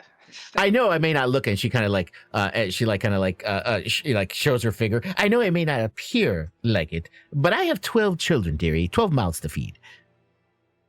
Do I believe her? I don't know, do you? I believe her. I don't feel like I believe her. I mean, yeah, if you want to insight it, go right ahead. I think immediately Al is just like enamored with this person because like that is the ideal sort of halfling family, I and love as much them. as You they love being out in the snow, like, oh, this person is great. You know nothing about dwarven familial standards, Amaranth. So for you, 12, 20, 30, it all sounds the same. Yeah. Marat, I think you children can just let Dale afford it. It doesn't sound like that much pricey of a price. It'll be fine. Okay. You love me a good deal, and I just love buying at local businesses. You know how it be. It's tough out there. Well, I guess It I will is. buy one. It's cold outside and there's lots of ice. I'll tell you what, if you buy him now, and you see her she pulls up a little piece of paper, and she writes on it, and she goes, "Here's a coupon for 50% off on your next visit." Oh, excellent. Oh, save that. coupon. Would you... Maybe we'll get some gold together for a big purchase. And Amaranth and- is studying her handwriting, Elsa's handwriting, really carefully. And again, this is more out of habit than it is out of some kind of actual plan. Right. And you see her brother kind of stomp over. Are you handing out damn coupons again? Or is it? Oh, hush yourself. We're trying to get some business in here, dear. Listen, I don't have time for this stuff. Okay? I've been sweating my ass off over here. He walks back over to the forge.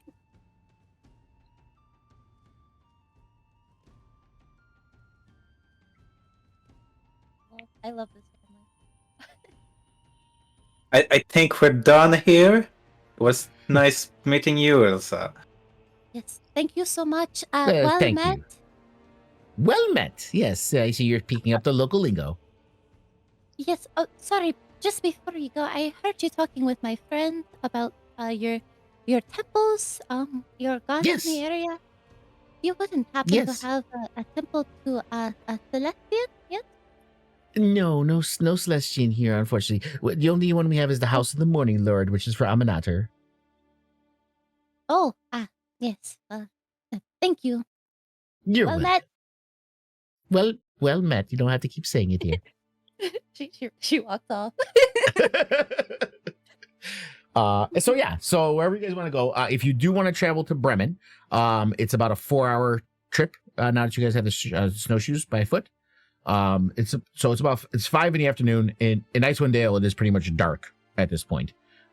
But you could make it there before late evening if you wanted to travel tonight, or you could stay in an inn here for the night before you leave. It's up to you guys how you want to do it, or if you want to go somewhere different. Yeah, especially if Al's leading the party through the snow, we'll be able to make pretty good pace. So, Yeah, Yeah. I would say Al knows probably the not. roads. mm. Yeah, yeah. As far as the 10 towns go, you got between all of you, especially with Al, knowing how to get to them. Everyone knows how to get to them, so it's they're not like hidden locations or anything. Perfect. We I could would probably say- make it there before before sleepy time. Oh, before rest. Let's head out. The sooner the better. Then. Okay, so let's Al let's- is leading. Hmm? Is Al leading the march? Oh, okay. Question: Is Oh. Al leading the march? I think I- so. I can. But I No know worries. the I way. just whoever seems to be like kind of navigating us, Seraphina's gonna give a vigilant blessing. If we're not sure, she'll give it to herself. But Oh, thank you very much, dearie. Oh, that's very kind of you. yeah, so she'll if you just see her go up to you, if you seem to be leading it, and she touches you and then holds her what seems like a large kind of dark wooden circular like medallion that's just been sitting on her chest. And you don't see anything happen, but yeah, she just touches you and she goes, "Okay, we're ready." And she gives Okay, you vigilant so- blessing. if you look at the main Oh, map here, so you absolutely. guys are here in Bryn Shander. Bremen is over here. So it's about a 4-hour walk. You will be passing through Targos to get there, which is another big city. So you can stop in Targos if you'd like, or you can continue on your way straight to Bremen, whatever you guys want to do. It's 2 hours to Targos, another 2 hours to Bremen. We'll Real quick, see once. I was gonna say I did hear someone say or like raise a hand to like wanting to still do something in Bryn Shander, or was that something else? I was just gonna say something real quick, but it's okay. No, go ahead. What were you going to say? I was just gonna say that you would have noticed that Warden is still like staring at the forge.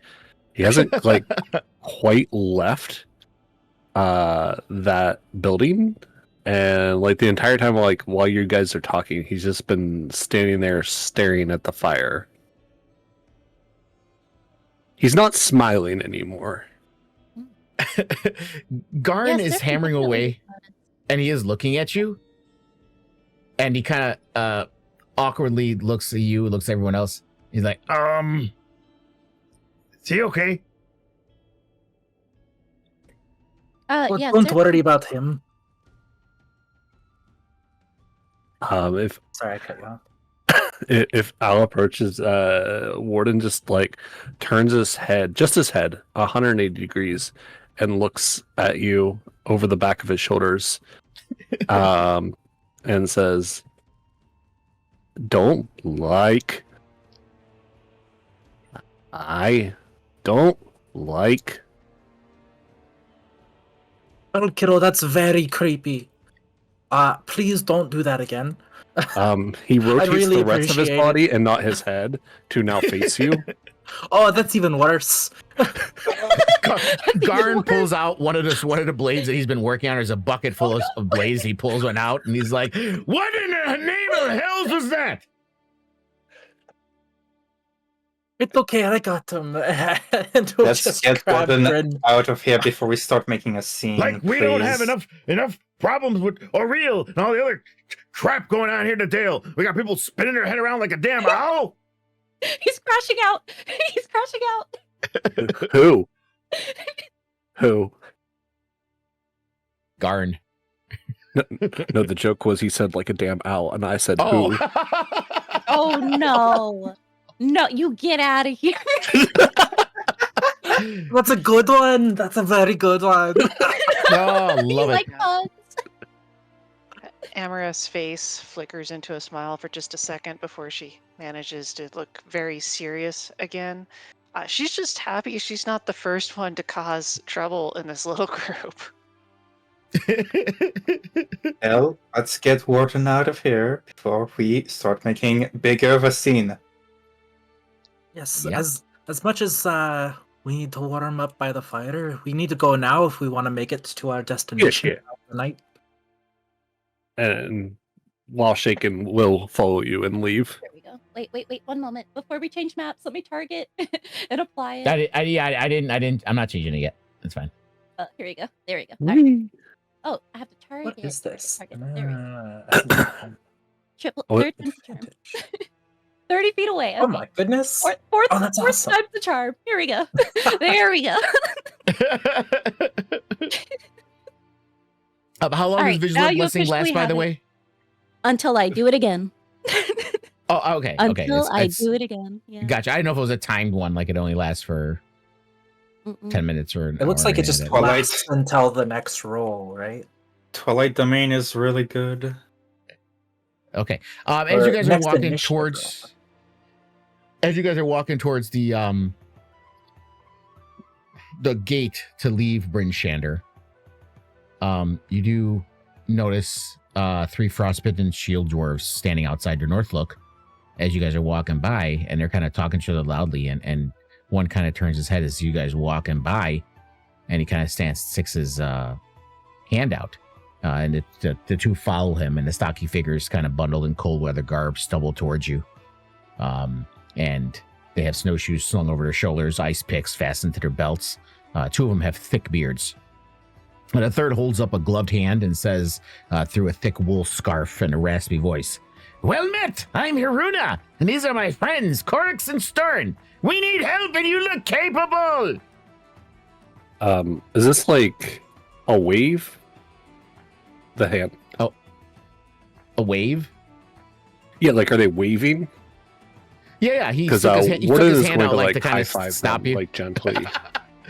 Okay, you do that? Yes. Anyway, capable was the word I used, right? Storn? Yeah, I think so. Yes. He's capable of high-fiving us. Could you help? What do you need help with? Well, as you guys are kind of looking at them, you see that only their eyes are visible. With the scarves and everything they have on, they're really bundled up. Haruna, the one speaking to you, she's kind of been speaking for the group. The other 2 haven't said anything, and her voice is really raspy, as if she's been smoking for a long time. You can see she's lost her right eye, and 2 fingers are kind of frostbite. The one she mentioned, she named as Corix, kind of just stares in silence and isn't talking at all. You see he's missing 3 fingers. And his nose seems to be kind of missing from frostbite too. Storn, Goodness, you 3 look you like see you've been him- through hell. Storn, as Haruna's talking to you, is not even paying attention and just looking up at the sky in terror, kind of looking around like he's looking for something. And he's just glancing up nervously as though he's expecting something to happen. And as they're looking at you, Haruna goes, well, we're survivors of a group of dwarves tasked with delivering a sled of iron ingots to Bryn Shander. You see, a Yeti surprised us and killed a number of our group. The rest of us fled as the Yeti tore Ubuk limb from limb. Poor Ubuk, may he rest in peace. Now we need someone to go back and get the sled for us. It's a lot of iron. As payment, we can each offer you, and she kind of talks to her friends. We can each offer you a gemstone worth 50 gold pieces for each of you. The friendship of the dwarves of Icewind Dale can also be a boon in these harsh times. You'll need snow. Oh, you already have snowshoes. Or a sled. I don't have a sled. Well, it's not just a sled. No. It's full of iron ingots. The iron is the important part. I see. That makes more sense. The iron is on a sled? Yes. They got it. We were carrying it, sledding it back to Bryn Shander, and we got attacked by a Yeti and killed some of our members, and especially my friend Ubuk. We're about to head up north, gone. But here, and Al will pull out the map and be like, whereabouts did you lose your shipment? Well, it's right around Kelvin's Cairn. I mean, if you're around here, I'm sure you'll know. It's kind of, you go straight towards the Cairn, and the sled's kind of halfway between Bryn Shanders and the Cairn in the middle of the tundra. I'll mark it on the map. That's pretty far away. Yeah, Al's not promises of gemstones and friendship, and her eyes are just sparkling. She's like lit up. She's like kind of flying around a little bit excitedly. But she is looking at the group to see what they'll do. Yeah, Al's not going to say this in front of the dwarves, or at least loud enough that they can hear, but will turn around to everyone else and be like, all right, I know this sounds like a great deal, but that is where we go to die.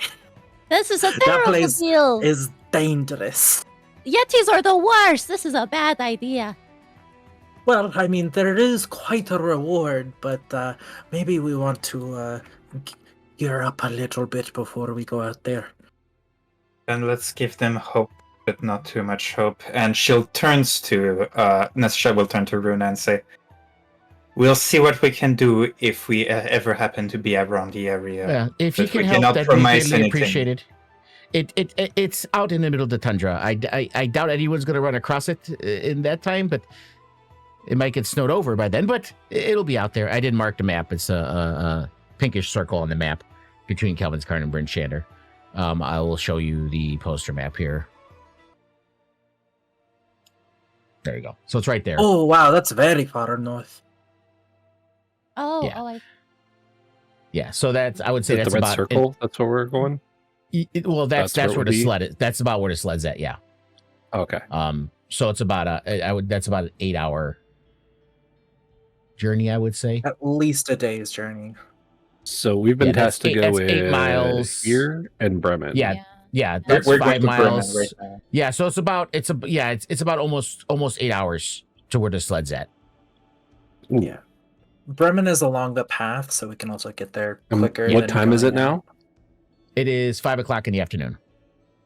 Oh, yeah. We should not go there. We should probably hit No. Not tonight.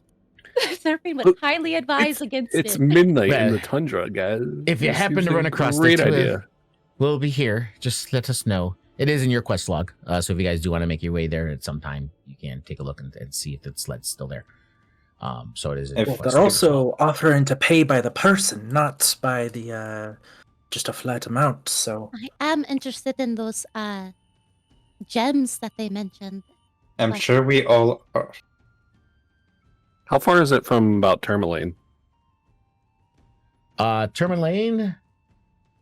I have an exact time for that in my journals here. Pull that up. 4.5 miles. Yeah.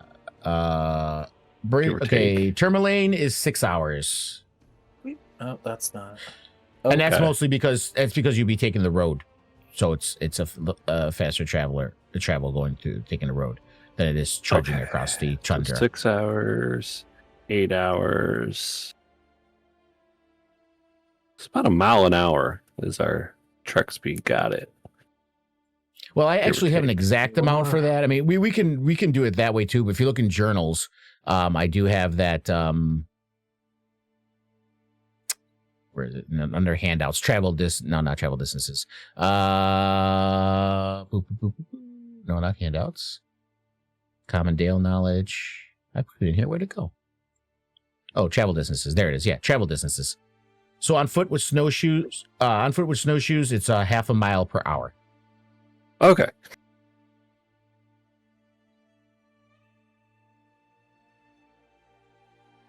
Also, real quick, I used measurement controls instead of the ruler and accidentally drew a line on top of Tourmaline, and I don't know how to get rid of it. Oh, that's fine. I can take care of that. Don't worry about it. Okay, thank you. I'm like trying to push delete, backspace. It's not working. It's not working. Yeah, what you do, is if you notice there's like a little white splash mark next to it, you click on that and then hit delete. Got it. Okay. I go. But yeah, so if you But go, if if you for go now by that, we're yeah, just heading for Bremen, and we'll Bremen. do that if we ever get to be in the area over there. We'll take care of that sled. Remember, these aren't things of urgency. They're just asking if you can help out. Yeah, I know. So it's about 2 miles. So you go about, what is it? I said so it's about a mile every 2 hours, right? Is what it seems to take you with snowshoes. Mhm. So technically, Bremen should be more than that. It should be 10 hours to get to Bremen, but the hours here that's weird. The one thing said it was only about 4 hours to Targos, so I added another 2 hours to get to Bremen. Yeah, well, because we're on the path, right? Yeah. Yeah, that makes sense. That going on the roads is faster. So yeah, we'll stick with that. You guys can get to Bremen. Again, it's not going to be nightfall. It's already nightfall technically at this point, as far as the Dale is concerned. The Aurora is going to be coming out, but you'll get there at a reasonable time, I would say, not in the middle of the night. You'll get there at like just before 10 o'clock if you head straight to Bremen. Great. Good time. Okay, so you Get guys there want to head to just in Bremen? time to settle down for the night. To Bremen. Okay, all right. So it was an uneventful trip. It's cold as typical as usual, freezing getting through there, but you do arrive in Bremen late at night. It is pitch black out at this point, and around 10 p.m. Bremen is this little sleepy town. It sits on the west bank of Mare Dwalden, at the mouth of the Shanegarn River. Bremen's harbor is frozen completely, requiring local fish, frozen along the shore, requiring local fishers to haul their boats across the ice to actually put them in the lake quite a bit out. And so visitors who lack a boat can only reach them by crossing the river, which is mostly frozen over. And Targos, Tourmaline, and Only Wind are all visible from the docks on clear days. So you do arrive here. It is quite late at night. I would say, again, being traveled and Al knowing the area, there, just as you approach, there is an inn right here, Mull Inn. And there's a couple, there's a taverns in the center. There's a thing called the Five Tavern Center that has 5 taverns there. They're owned by 5 brothers, separate taverns there. And then there's the Mull Inn right here, just as you're arriving town. So where would you guys like to head? Are they both open at this late at night? The inn is the 5 Tavern Center might be closing up soon, but the inn is an inn, so there's usually someone there open to let you guys in. Yeah. Cool. Let's just head to the inn. Agreed. Okay. Yeah. So we're gonna Do go some to Mull Inn. information gathering in the morning.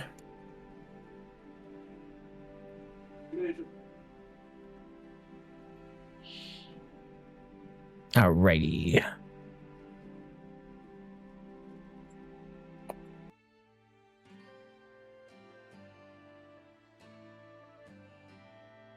Okay.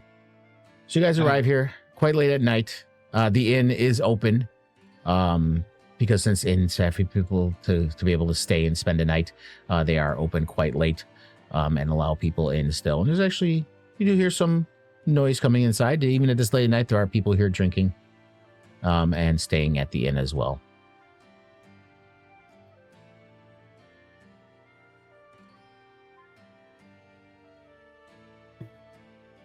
You walk on, you see a woman behind the bar kind of serving drinks and looking around, everyone walking in and giving kind of a weak smile as everyone comes in, and she looks kind of melancholy.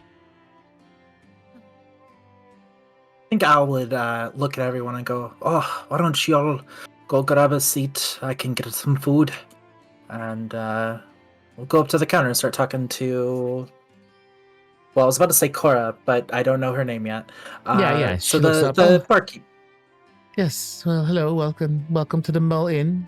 I'm Cora Mulfoon. How can I help you?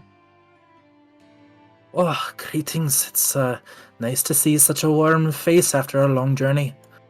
Oh, same. What Yes, brings you to Bremen? Oh, me and my friends are traveling around and looking for a place to sleep for the night, as well as some warm food for our bellies. Well, I can help you with both. We do have rooms open. It's five silver piece per person per night for the rooms. And I do have some knucklehead stew. But if you get a room, the stew is on the house for tonight. Oh, perfect! I love a good deal. And we'll slide over the silver. Yeah. Oh, I didn't ask this before. Do we all want to share a room, or are we doing separate rooms for the night? And she looks at you kind of like, I'm sorry. Just yelling over at everyone else. I should have explained that to you. I apologize. I'm so sorry that I didn't give you all the information. I'm sorry. I have there's 4 rooms. There's 2 single rooms and 2 double rooms. I'm sorry. I really should have explained that to you. No. And again is gonna yell out over there. Okay, a little bit of a plan change. They have... I don't care. Put me double where I can rooms sleep. and- I can sleep on the ground if need be. I do not need a bed. Okay, so that one doesn't need the bed. That one can sleep wherever. We'll take... I do not sleep. I do need a comfortable bed if possible. He will just stand in a corner of the room, uncomfortably staring. Hello. I am watching you. Oh my god, that's news to Seraphine. She's like, Yeah. All right, how about this? We'll take the 2 double rooms for the night, and we'll slide over a gold. You see she's kind of tearing up a little bit, and she blows her nose. Yes, and she hands you the keys. Yeah, right at the end of there's a doorway there that leads you to the rooms. Your rooms are all the way, the 2 rooms all the way at the back. If you head past through there, and I'll get your stew before you go to bed. Thank you very kindly. Also, are you all okay, ma'am? Sorry, I didn't mean to upset you. Oh, no. Nothing you did upset me at all. I don't want to bother you with my tale. I'm sorry. I shouldn't be doing this at all. You're customers and guests. Don't worry. I shouldn't be bothering you with my problems. Oh, no. Oh, oh lay it no. on me. I'm always good for a story. Yeah, She's I take the excuse to fly like over the counter, like as far away from the Tresson, and talk to her directly in her face. It's like, yes, tell me all about it. I'd love to hear about it at length. You see her kind of wringing her apron. Oh, I've made a fool of myself. I'm so sorry. My son, he's an adult, not a little child, but he's my one and only child. It's all I have. He used to help with the chores until about 2 months ago. Oh, did he go So you missing kinda out in the pause. snow? No. Yeah. Okay. Bremen's speaker, Shale Scar, went missing after a blizzard one afternoon, and Huar joined a search party to find him. The speaker was brought back safe and sound, but the Huar got separated from the others and didn't find his way home until the following morning. He had frostbite and could barely walk. Over the next 4 days, he displayed a meanness towards me that was very uncharacteristic. The change in his demeanor started after what I found like a shard of black ice in his room. He snatched it away from me and threatened me with bodily harm if I touched it again. The next 2 days, 2 tieflings, a man and a woman, arrived at the inn and offered Huar sanctuary in their castle. He left with them willingly, leaving his mother here all alone, taking the shard with him, and telling me that he would never return. Well, that's a sad story. But where was he headed? I mean, if we run into him, maybe we can ask him to reconsider his hasty and sounds like shard-filled decision. Well, the tieflings wore amulets that looked much like the shard that Huar had in his possession. One of the tieflings mentioned a castle, and there's only 2 castles in the 10 towns, an intact one in Caer Dineval and a ruined one in Caer Koning. Maybe he might be at the keep in Caer Dineval. I don't know. Okay. If we make it over that way, maybe we can take a look. Yeah. It is I a have sorry made story. such a fool of myself. I'm sorry. I shouldn't be bothering you with all these No, problems. I'm sure you have all your own problems. No, it's okay. We're happy to help. We're just helpful people, and you don't need to worry about sharing your real and heartfelt emotions. There. She Hey, wipes we're her eyes, and she starts bringing the soup over, and she pushes the money. Was it Al? Did Al was the one that paid? Yeah. She pushes the money back. She's like, "It's for free. Don't worry about it. You don't need it. You don't need to pay for the rooms." Oh, ma'am, I couldn't possibly. And we'll slide the gold coin back across the table. I couldn't possibly.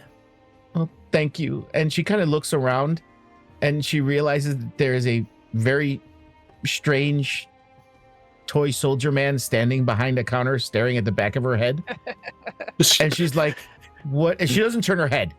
She just looks forward to you guys. There. What is he doing back there? Oh, He is patting her on the head. Yes. It's Here, it's- I she can looks also terrified, by the comfort way. you in the- yeah.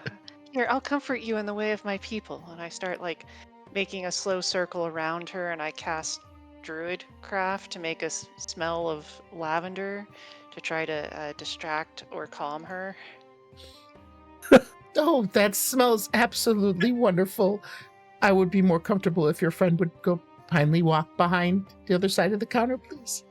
No, don't worry, Warden. I have this. Although keep practicing, and one day you'll be even more comforting. Anna Understood. just does not know at all what to say in this situation. I'm just making a mess of everything again. I don't mean to be, to make you feel bad or anything like that. It's just very odd. I to me. heard sounds of distress. I thought I should investigate. I'm sorry. I'm just a mess. I'm sorry. It's okay. Here, do you have a favorite flower?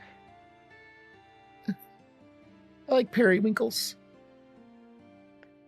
Yeah, I'm not 100% sure if Druidcraft works this way, but if it does, I'd like to use it to sprout a seed into periwinkles. For RP purposes, we will allow it and say it happens. Okay, Oh, well, those are beautiful. Thank you so much. you're welcome. See her kind of still You wiping seem the like a corners nice of her lady. eyes with her apron. And a good mother. I wish my son thought that. Her lips quivering. He does. He's just confused. Don't worry. Well, at any rate, now that I've made a complete and utter mess of myself, the rooms are free for the night. Here's your stews, and if you need anything else, just let me know.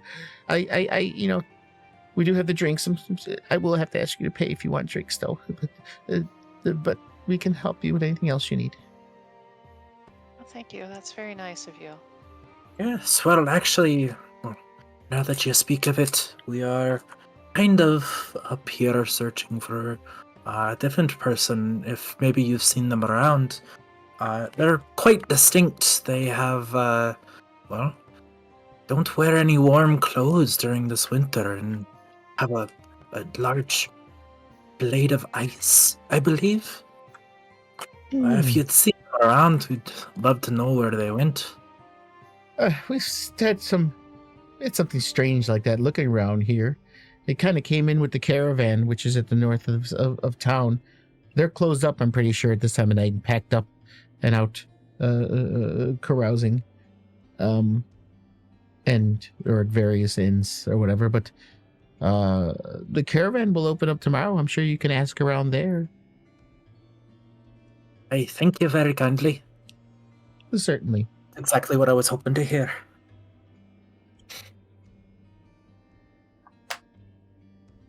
All right, I think with that, I would take their rockfish stew and start making their way over to the table where everyone else is sitting at, and I think eating.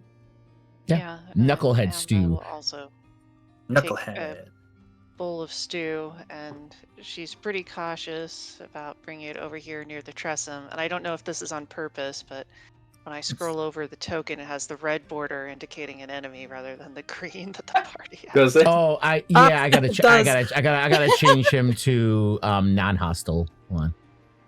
I didn't even notice that until you said Yeah, something. he's on hostile because he's a creature, so we will make him friendly. There we go. Totally friendly. I'm still not sure that he's friendly to Amma. It seemed like he was chasing her around earlier. It's just more it gets your anxiety about it up. You have a new red Must border have around been your it. imagination. Now, did I hear correctly? Did we get free room? Room and And we board? did. We did? It's free? Because I did purchase it, but I'll put it back if it was free. Oh, no, don't worry about it. I paid for it. I got it all. Thank you so much. Surfing's just like, she has knucklehead stew, but she's also brought out her pan flute just to kind of vibe in the area. But we do have rooms, yes. I really like taking off these shoes. Oh, we got the 2 big rooms in the back.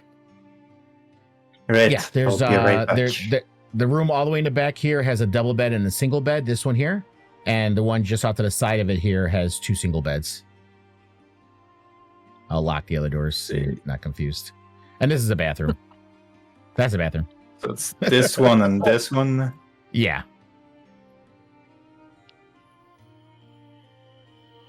Oh.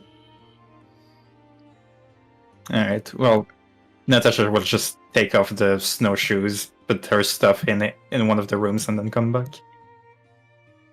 And the other room you're passing through is just kind of like the common room of the inn portion where people kind of sit around. So it's a quiet area if you don't want to be in the inn or the tavern portion of the inn.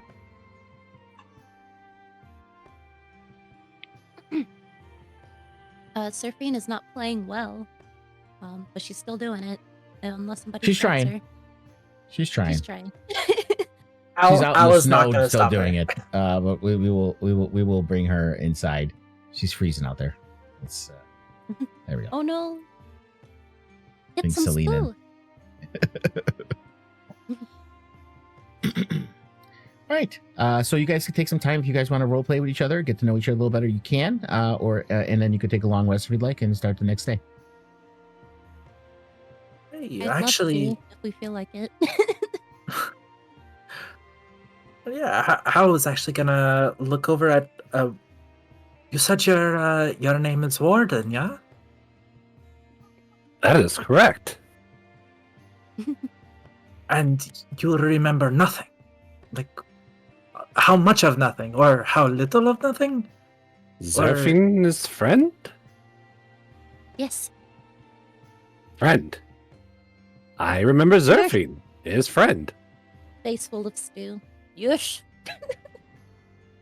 They don't seem to be a very smart one. What? I am very Very- smart. Oh, It's really? very rude to say in front of their faces. I know many things. Just not me. Yeah, he doesn't seem to remember anything before I found him. He seemed very confused, but he's very kind. He's very brave.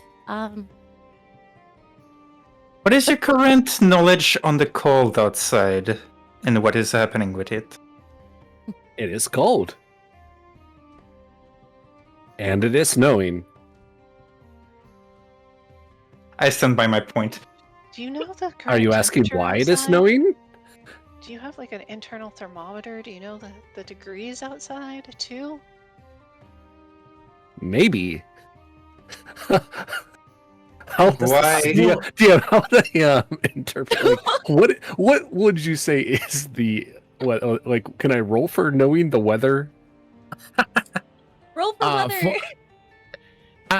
Meaning, I mean, it's cold. Those what specifically? What are you looking Like to how know? cold? Like can I get like a Celsius? Oh, you want me to tell? yeah. Like what is it in Kelvin? Kelvin, I'm not doing that. Man. I'm not doing that. Man. No. I haven't What is done it? chemistry in 30 years. Just add in Celsius. 273, I think it is, to whatever the number in Celsius is. But yeah, at night I believe the average in the Dale can get down to anywhere between -30 to -50 Fahrenheit. At night. I think Warden will say -34 and dropping. Why is it snowing, Warden? Do tell me. Is there anything I can do to check my knowledge of the situation of why it might be snowing?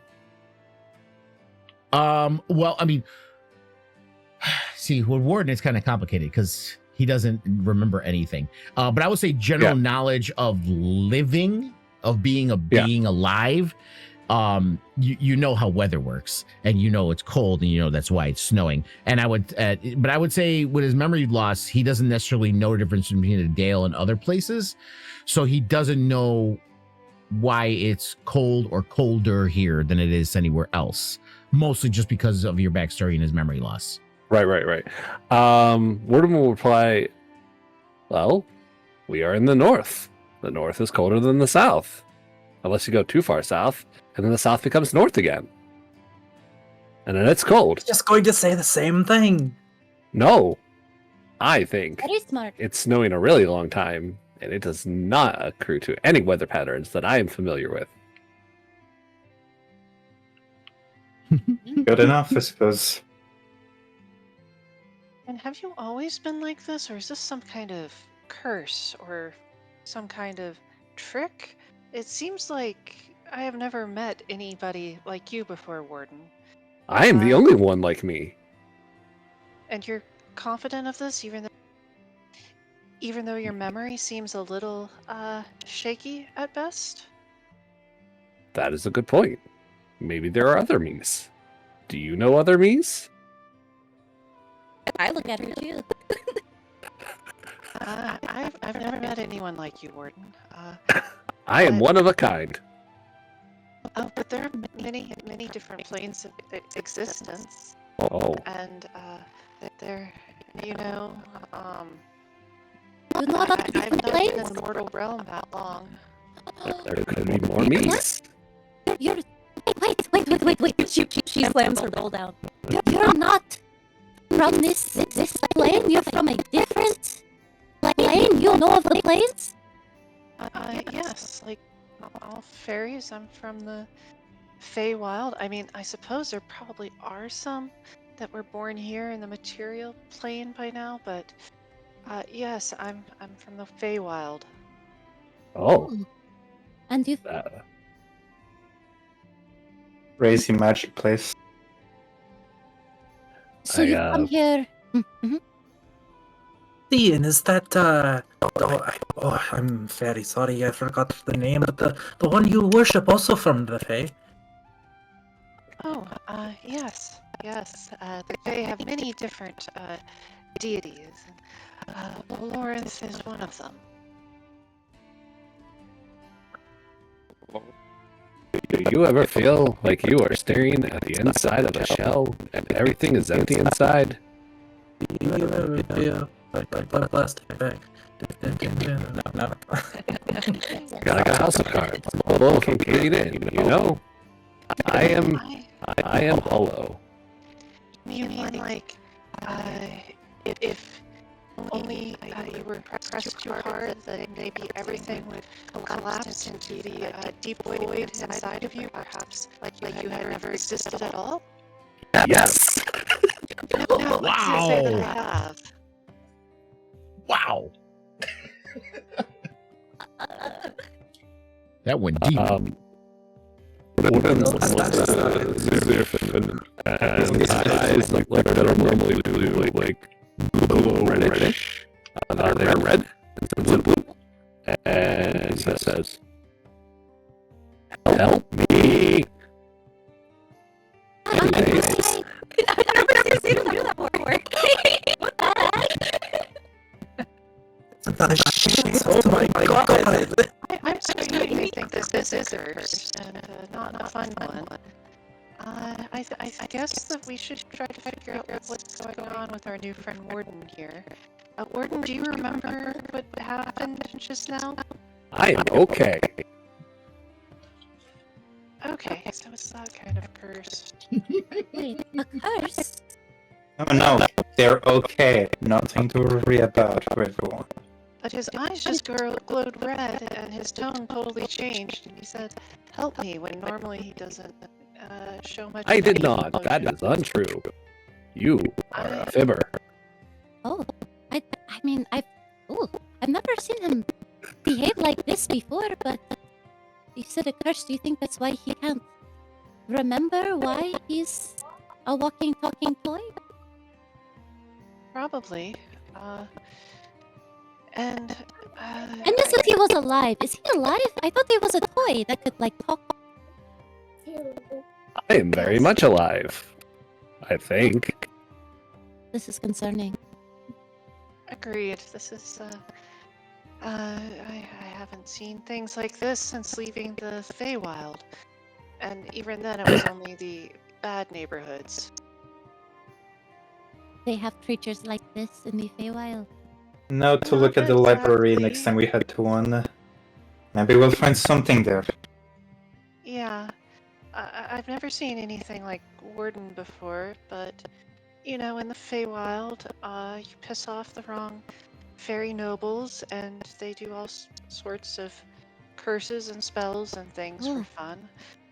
And you know, maybe this. Tell me. Well, actually, he can't. But I am starting to think that Warden may have been in the Feywild at some point.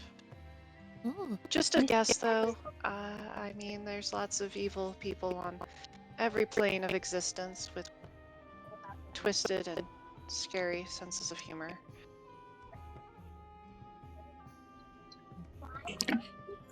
While you guys are talking, Yeah. a couple of people come in from the cold, enter there, and you hear them kind of talking to each other. And Zerfine, your ears will pick up, perk up as you hear them speaking. And the one says to the other, "I swear to God, I'm telling you, look up at the Aurora again." You know, it's like, I don't know what you're talking about.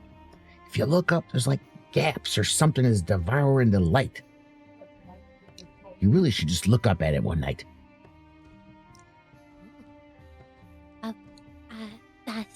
Excuse me. And then I just kind of scurry over to their table. I'm like, You guys are talking about the aurora at night. You said something. You saw something. What did you see? It's just like gaps in the aurora. It's some weird shit going up there. I don't know. Maybe your eyes are better than mine, but it wasn't right. That's all I know. Probably can see it right now if you go outside and take a look. Oh, she immediately rushes out the door. Yeah, you guys just see Seraphine go over to these people and then leave the building. And I will immediately go do that. Is it dark Okay. out? Yeah, it's dark out. But remember, at night in the Dale, there is the aurora, so it does give you that dim kind of glow in the sky. I gotcha. I also have the colorful glow. vision Yeah. out to like Well, the dark really vision goes to the bright, yeah. 60 Well, feet or mine's something. mine is 300. So 300. Oh, wow, that's crazy. Yeah. But either way, you're looking up at the night sky. Like, so there is the glow, and even in pitch black, if you look up at the sky, the stars, the moon, or the aurora, you can still see in the night sky. So you do see One of the my aurora. favorite parts about the Dale. The aurora. And you do see the kind of gaps that she's talking about. Give me a I don't want to do just a simple perception for Seraphine, because this is more than a perception deal. So I would say,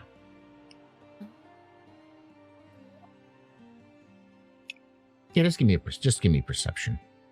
perception. I get you. Yeah. Here we go. Come on, roll big, big money. Oh, okay. Just gonna say, That's good. You didn't Actually. need a Super super fun. high.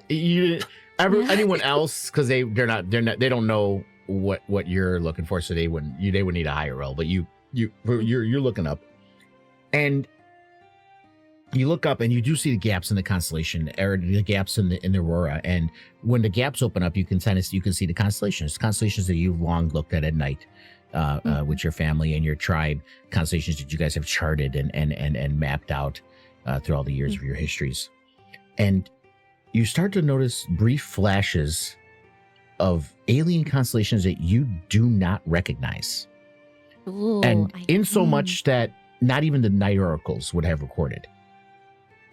I told them they should have left. They should have looked. Oh. I know something is wrong. I take like a kind of like a closer look, even though like it's not familiar to me. Is there anything significant about where the breaks are, or does it seem random? No, it's random. The breaks are more or less what are allowing to be able to pierce the veil to see these things. So it's not necessarily the constellation are affecting the aurora. It's just when those breaks happen, that's when you can see them. I see. Okay. Oh. Strange. If you look up, in the skies, everyone, I don't know how to describe it, but the stars, the way that the light is reflecting, it's not right.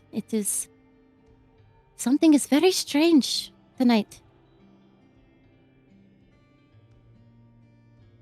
Do you guys know what could possibly be? I know, Vulpen, you said your research. Do you know anything as well about the constellations, the aurora, or? Will I know anything about this, Lunga? No, you would not. Natasha, you're looking more at the weather. This is more of a celestial thing into the stars outside, past everything, whereas yours is more terrestrial regarding the weather. So as far as the constellations go, you wouldn't be able to make heads or tails of what's happening up there. Natasha just squints their eyes at the sky and just... No. I have no clue what that all is about. Oh, I've been around for many a story. But things up in the sky like that, maybe a dragon is doing something. Maybe it could be some form of maybe something's like invisible, and we can maybe. peer through it for some reason. I have no idea. Thanks. I just wanted Whatever to it is, I tell you. don't think it's natural. That's for sure. It's not natural. I know that for sure. Hmm. I just hoped maybe you would know more about what's been going on out here. Sorry, it is that my research does not extend that far. Thank you. You're all so helpful. It's nice to make friends now. It's been kind of lonely. Yes, but right. It's nice. These are now friends. These are friends, Warden. Especially I shall tonight. protect you. Oh my god! Thanks. I suppose. I thought about this. I thought about this, Moby. With his wind up, do you want it to be something where randomly you'd have a check where you need to be wound up, or do you want to just be able to do that? Oh, just role play absolutely, whenever you feel like it? absolutely. Yes, yes, Okay. please. All right. Well, give me a Constitution check. DC 12. Constitution check. That's not a save, so I just hit Constitution. Yes. Normal. Yes. Average? Oh. Oh, Hey. you just hit it. So Wow. your wind isn't running out. But those around you will notice that it's starting to slow a little bit, but it's not out yet. You're still moving around, but it's like your voice is starting to slur just slightly, and the key is kind of slowing down a little bit. You're I okay, shall Warden. protect Do you. you want me to wind you up again? Yes. Okay, Amaranth likes this way too much, and she immediately like starts winding him. Sure. Amaranth, give me a perception check. Okay, perception. It's not great, but not terrible, so we'll see.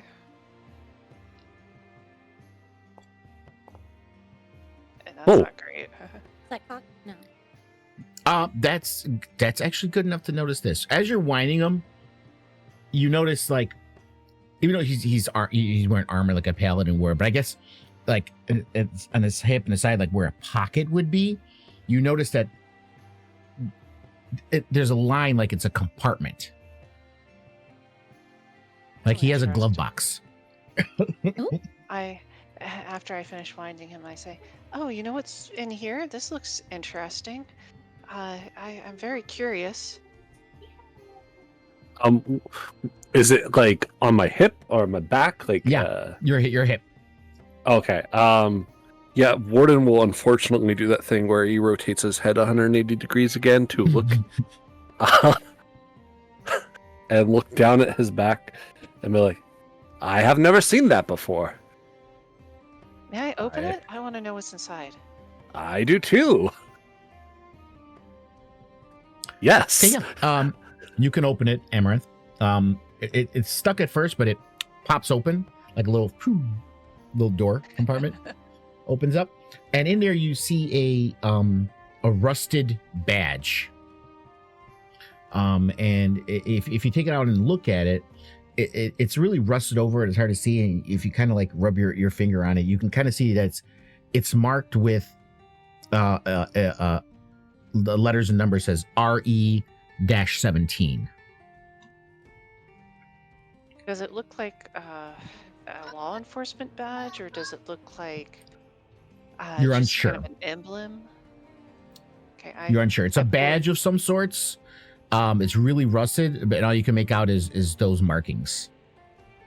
I pick it up and I fly into his face, too close, no sense of personal boundaries. I'm like, look, this is what it was in there. Do you recognize this? It's very old. It looks older than you, weirdly. Did you pick this up somewhere? No. But he will like reach out to like take it and pin it to himself by I'm assuming it has like a sharp end to it, yeah? Yeah, rusted pin. Yeah. Okay, he's gonna just ram you've that had into your his tetanus chest. shots, right?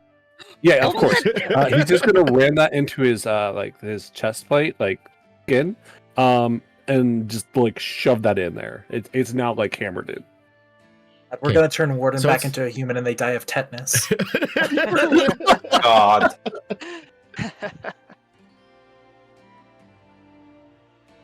Oh, Yeah, because his skin is his armor, so he's gonna ram it into that. chink. And you said it looks just like a metal badge or something, like Yeah, it's like a metal badge of sorts, but it's so rusted over you can't make out what kind of badge it is or emblem. Sniff it. Other than those raised markings where you saw it says RE17, which I put in the any chat. If particular someone- smell on it? Do you think Sniff I it? was important? No. No. I was somebody, smell. maybe. You're sure though that the badge is yours and not just something that was put in there? Oh, maybe I'm not somebody. No, Maybe no, I'm you, not important. No, Oh, you're you you're are important. important. You're so I much understand. important. You're right. The emptiness and the Damn. hollowness makes so much sense. Damn. Thank you. Actually, now that I'm thinking about it, Al does have a military background. Would they be able to recognize this at all as like some form of ID you know what? or Give like me, guard kind of thing? since it's so rusted over, give me an insight check. It's going to be a DC 16. Well, I've got pretty good insight, so let's you said perception? Insight. Insight. Okay. Yeah. Or investigation. Okay. Insight's fine. We'll go with that. Invest. Either one's fine. Okay. I can also roll yeah. investigation because that's Yeah, minus I'll one. give you It's a another big shot. difference. Okay. Go ahead with investigation. We'll go with whichever one's higher. Oh, whatever one's higher. Okay. Well, Yeah. I was prepared to fail, but Gotcha. Yeah. Unfortunately, yeah, you're not able to make it out. It's not because of any lack of knowledge or anything. It's just it's so yeah. so rusted over that it's hard to make out the exact shape of what it might have been or what it's for. It's just apparent that it was some kind of badge. Yeah, I think Al's not going to say anything about it, but just like look at it a little skeptically.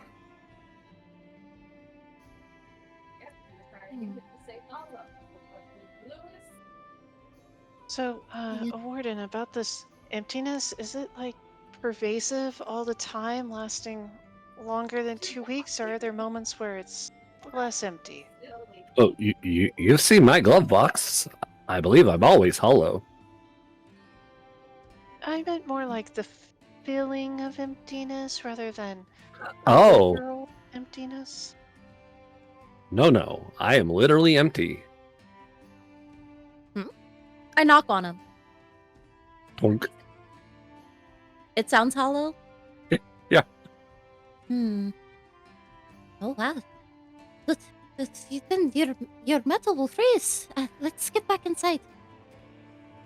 Also, Lunga, like I don't know if Amaranth would know anything, being from the Feywild, but I know that fairy curses are common. Like, does she have any idea at all? Like any suspicion on what might break this sort of curse, if it is a curse? Well, she would have to know, at least from my understanding of curses and how I've always played curses. You would have to know the origin of the curse and what kind of curse it was to know any of that other information. So Okay. unless you know any of that, you wouldn't know. And to be fair, just by looking at him and what's going on in him, you don't even know if it is a curse.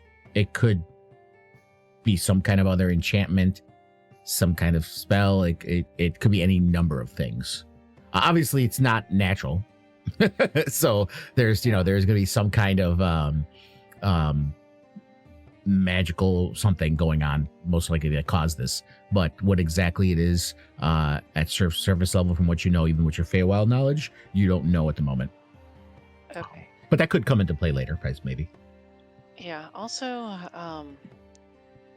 like the glove box thing that I opened, I'm not sure like how it looked, like if it was flush with all of his metal as it was pulled out, or if there was like a little bit of a gap that suggested that, you could put things between it into the hollowness that is Warden or not. I'm just curious. Yeah, no, you can't see anything past it. It seems to be pretty well flush with everything. So it's just a compartment that opens. So it's not like those cheesy compartments where you can kind of see the gaps and see the darkness inside. It's all pretty well constructed, I would say. So it's perfectly flush. You ever seen those metal things they have where you put it in and it goes and you don't even see the seams anymore?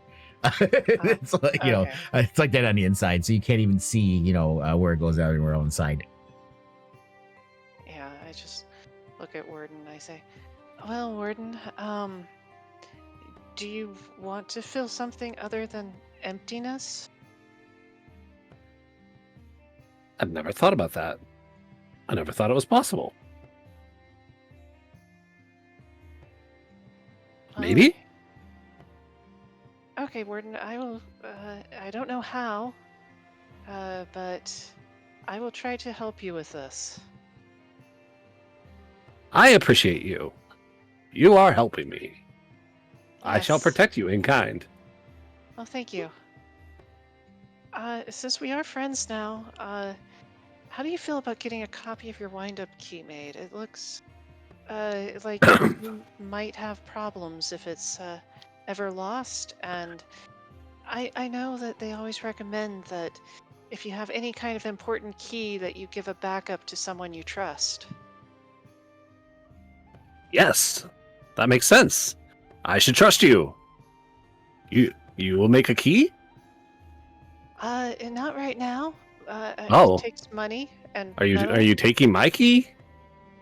I will need to borrow it at some point to make the copy, but not right now. Oh, good. I will shut down if you do. Okay. That's good to know. I will not work for a period of time. You should be careful when you take that key. Yes, but I mean, you're not going to experience anything while you're not wound, right? So it won't matter so much to you if it's like an hour or a day. I will cease to exist for that period of time. Yes. Okay. It'd be like taking your heart. More. It has ceased to be. Do you have a copy of your heart? What if someone takes your heart?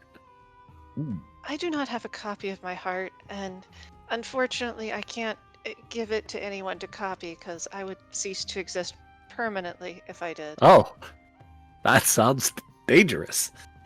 Yes, Warden. I see. I shall not take your heart, but I've heard people that give their hearts to others. That's a metaphor? Oh, do you know is what the a metaphor here is? with us? Oh my god. No.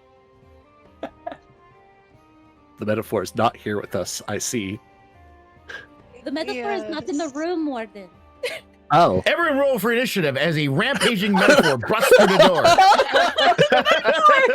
It's in the room. Oh, no. so I will not take your heart. That sounds dangerous for you. Thank you. That is much appreciated.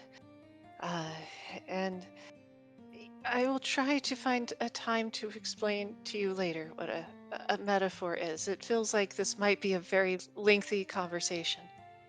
I see. He's very smart. I'm very smart.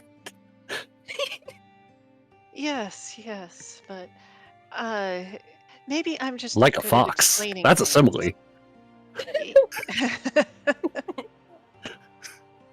You have a fox in your party. Yes. Oh, yes, you do. The fox is in the room. Well, I maybe- appreciate your concern. Oh, thank you. I mean, how much? I just am fascinated by how you must work, Warden. I am fascinated by how your wings work. Oh, thank you. And I have a question. It seems like you sometimes pause and you access some kind of internal information. Sometimes I have to do a think. Yes. Are you aware of all the information that you know? Or is it more like you're not aware until sometimes there's relevant information that is being presented to you? Like suddenly you remember something that wasn't there before. You know, that's a great question. I don't think I can answer it.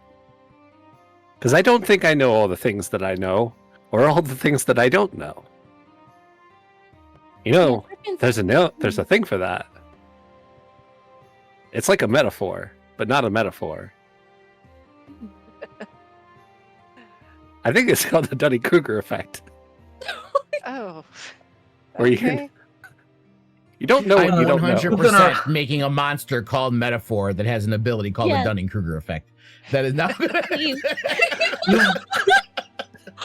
You've been awake for a day and you already know what the Dunning-Kruger effect is. That's incredible. He's very smart. It's so smart. Oh my God. Zerfine taught me everything I know. Yes. I am just wondering when in the conversation Dunning-Kruger effect came up. That's when you walked in. That seems like a very specific thing. Oh, This must be one of those things that just surfaced within you, relevant Yes. information that came up in connection to what's happening. I think I'd be One of very the good at bar one of the- trivia. One of the people sitting at the tables nearby goes, "It's a common occurrence with most adventurers," and just takes a drink. It goes on. you'd be surprised. Happens quite often. Quite often. They take these Yes, chances. happens to everyone.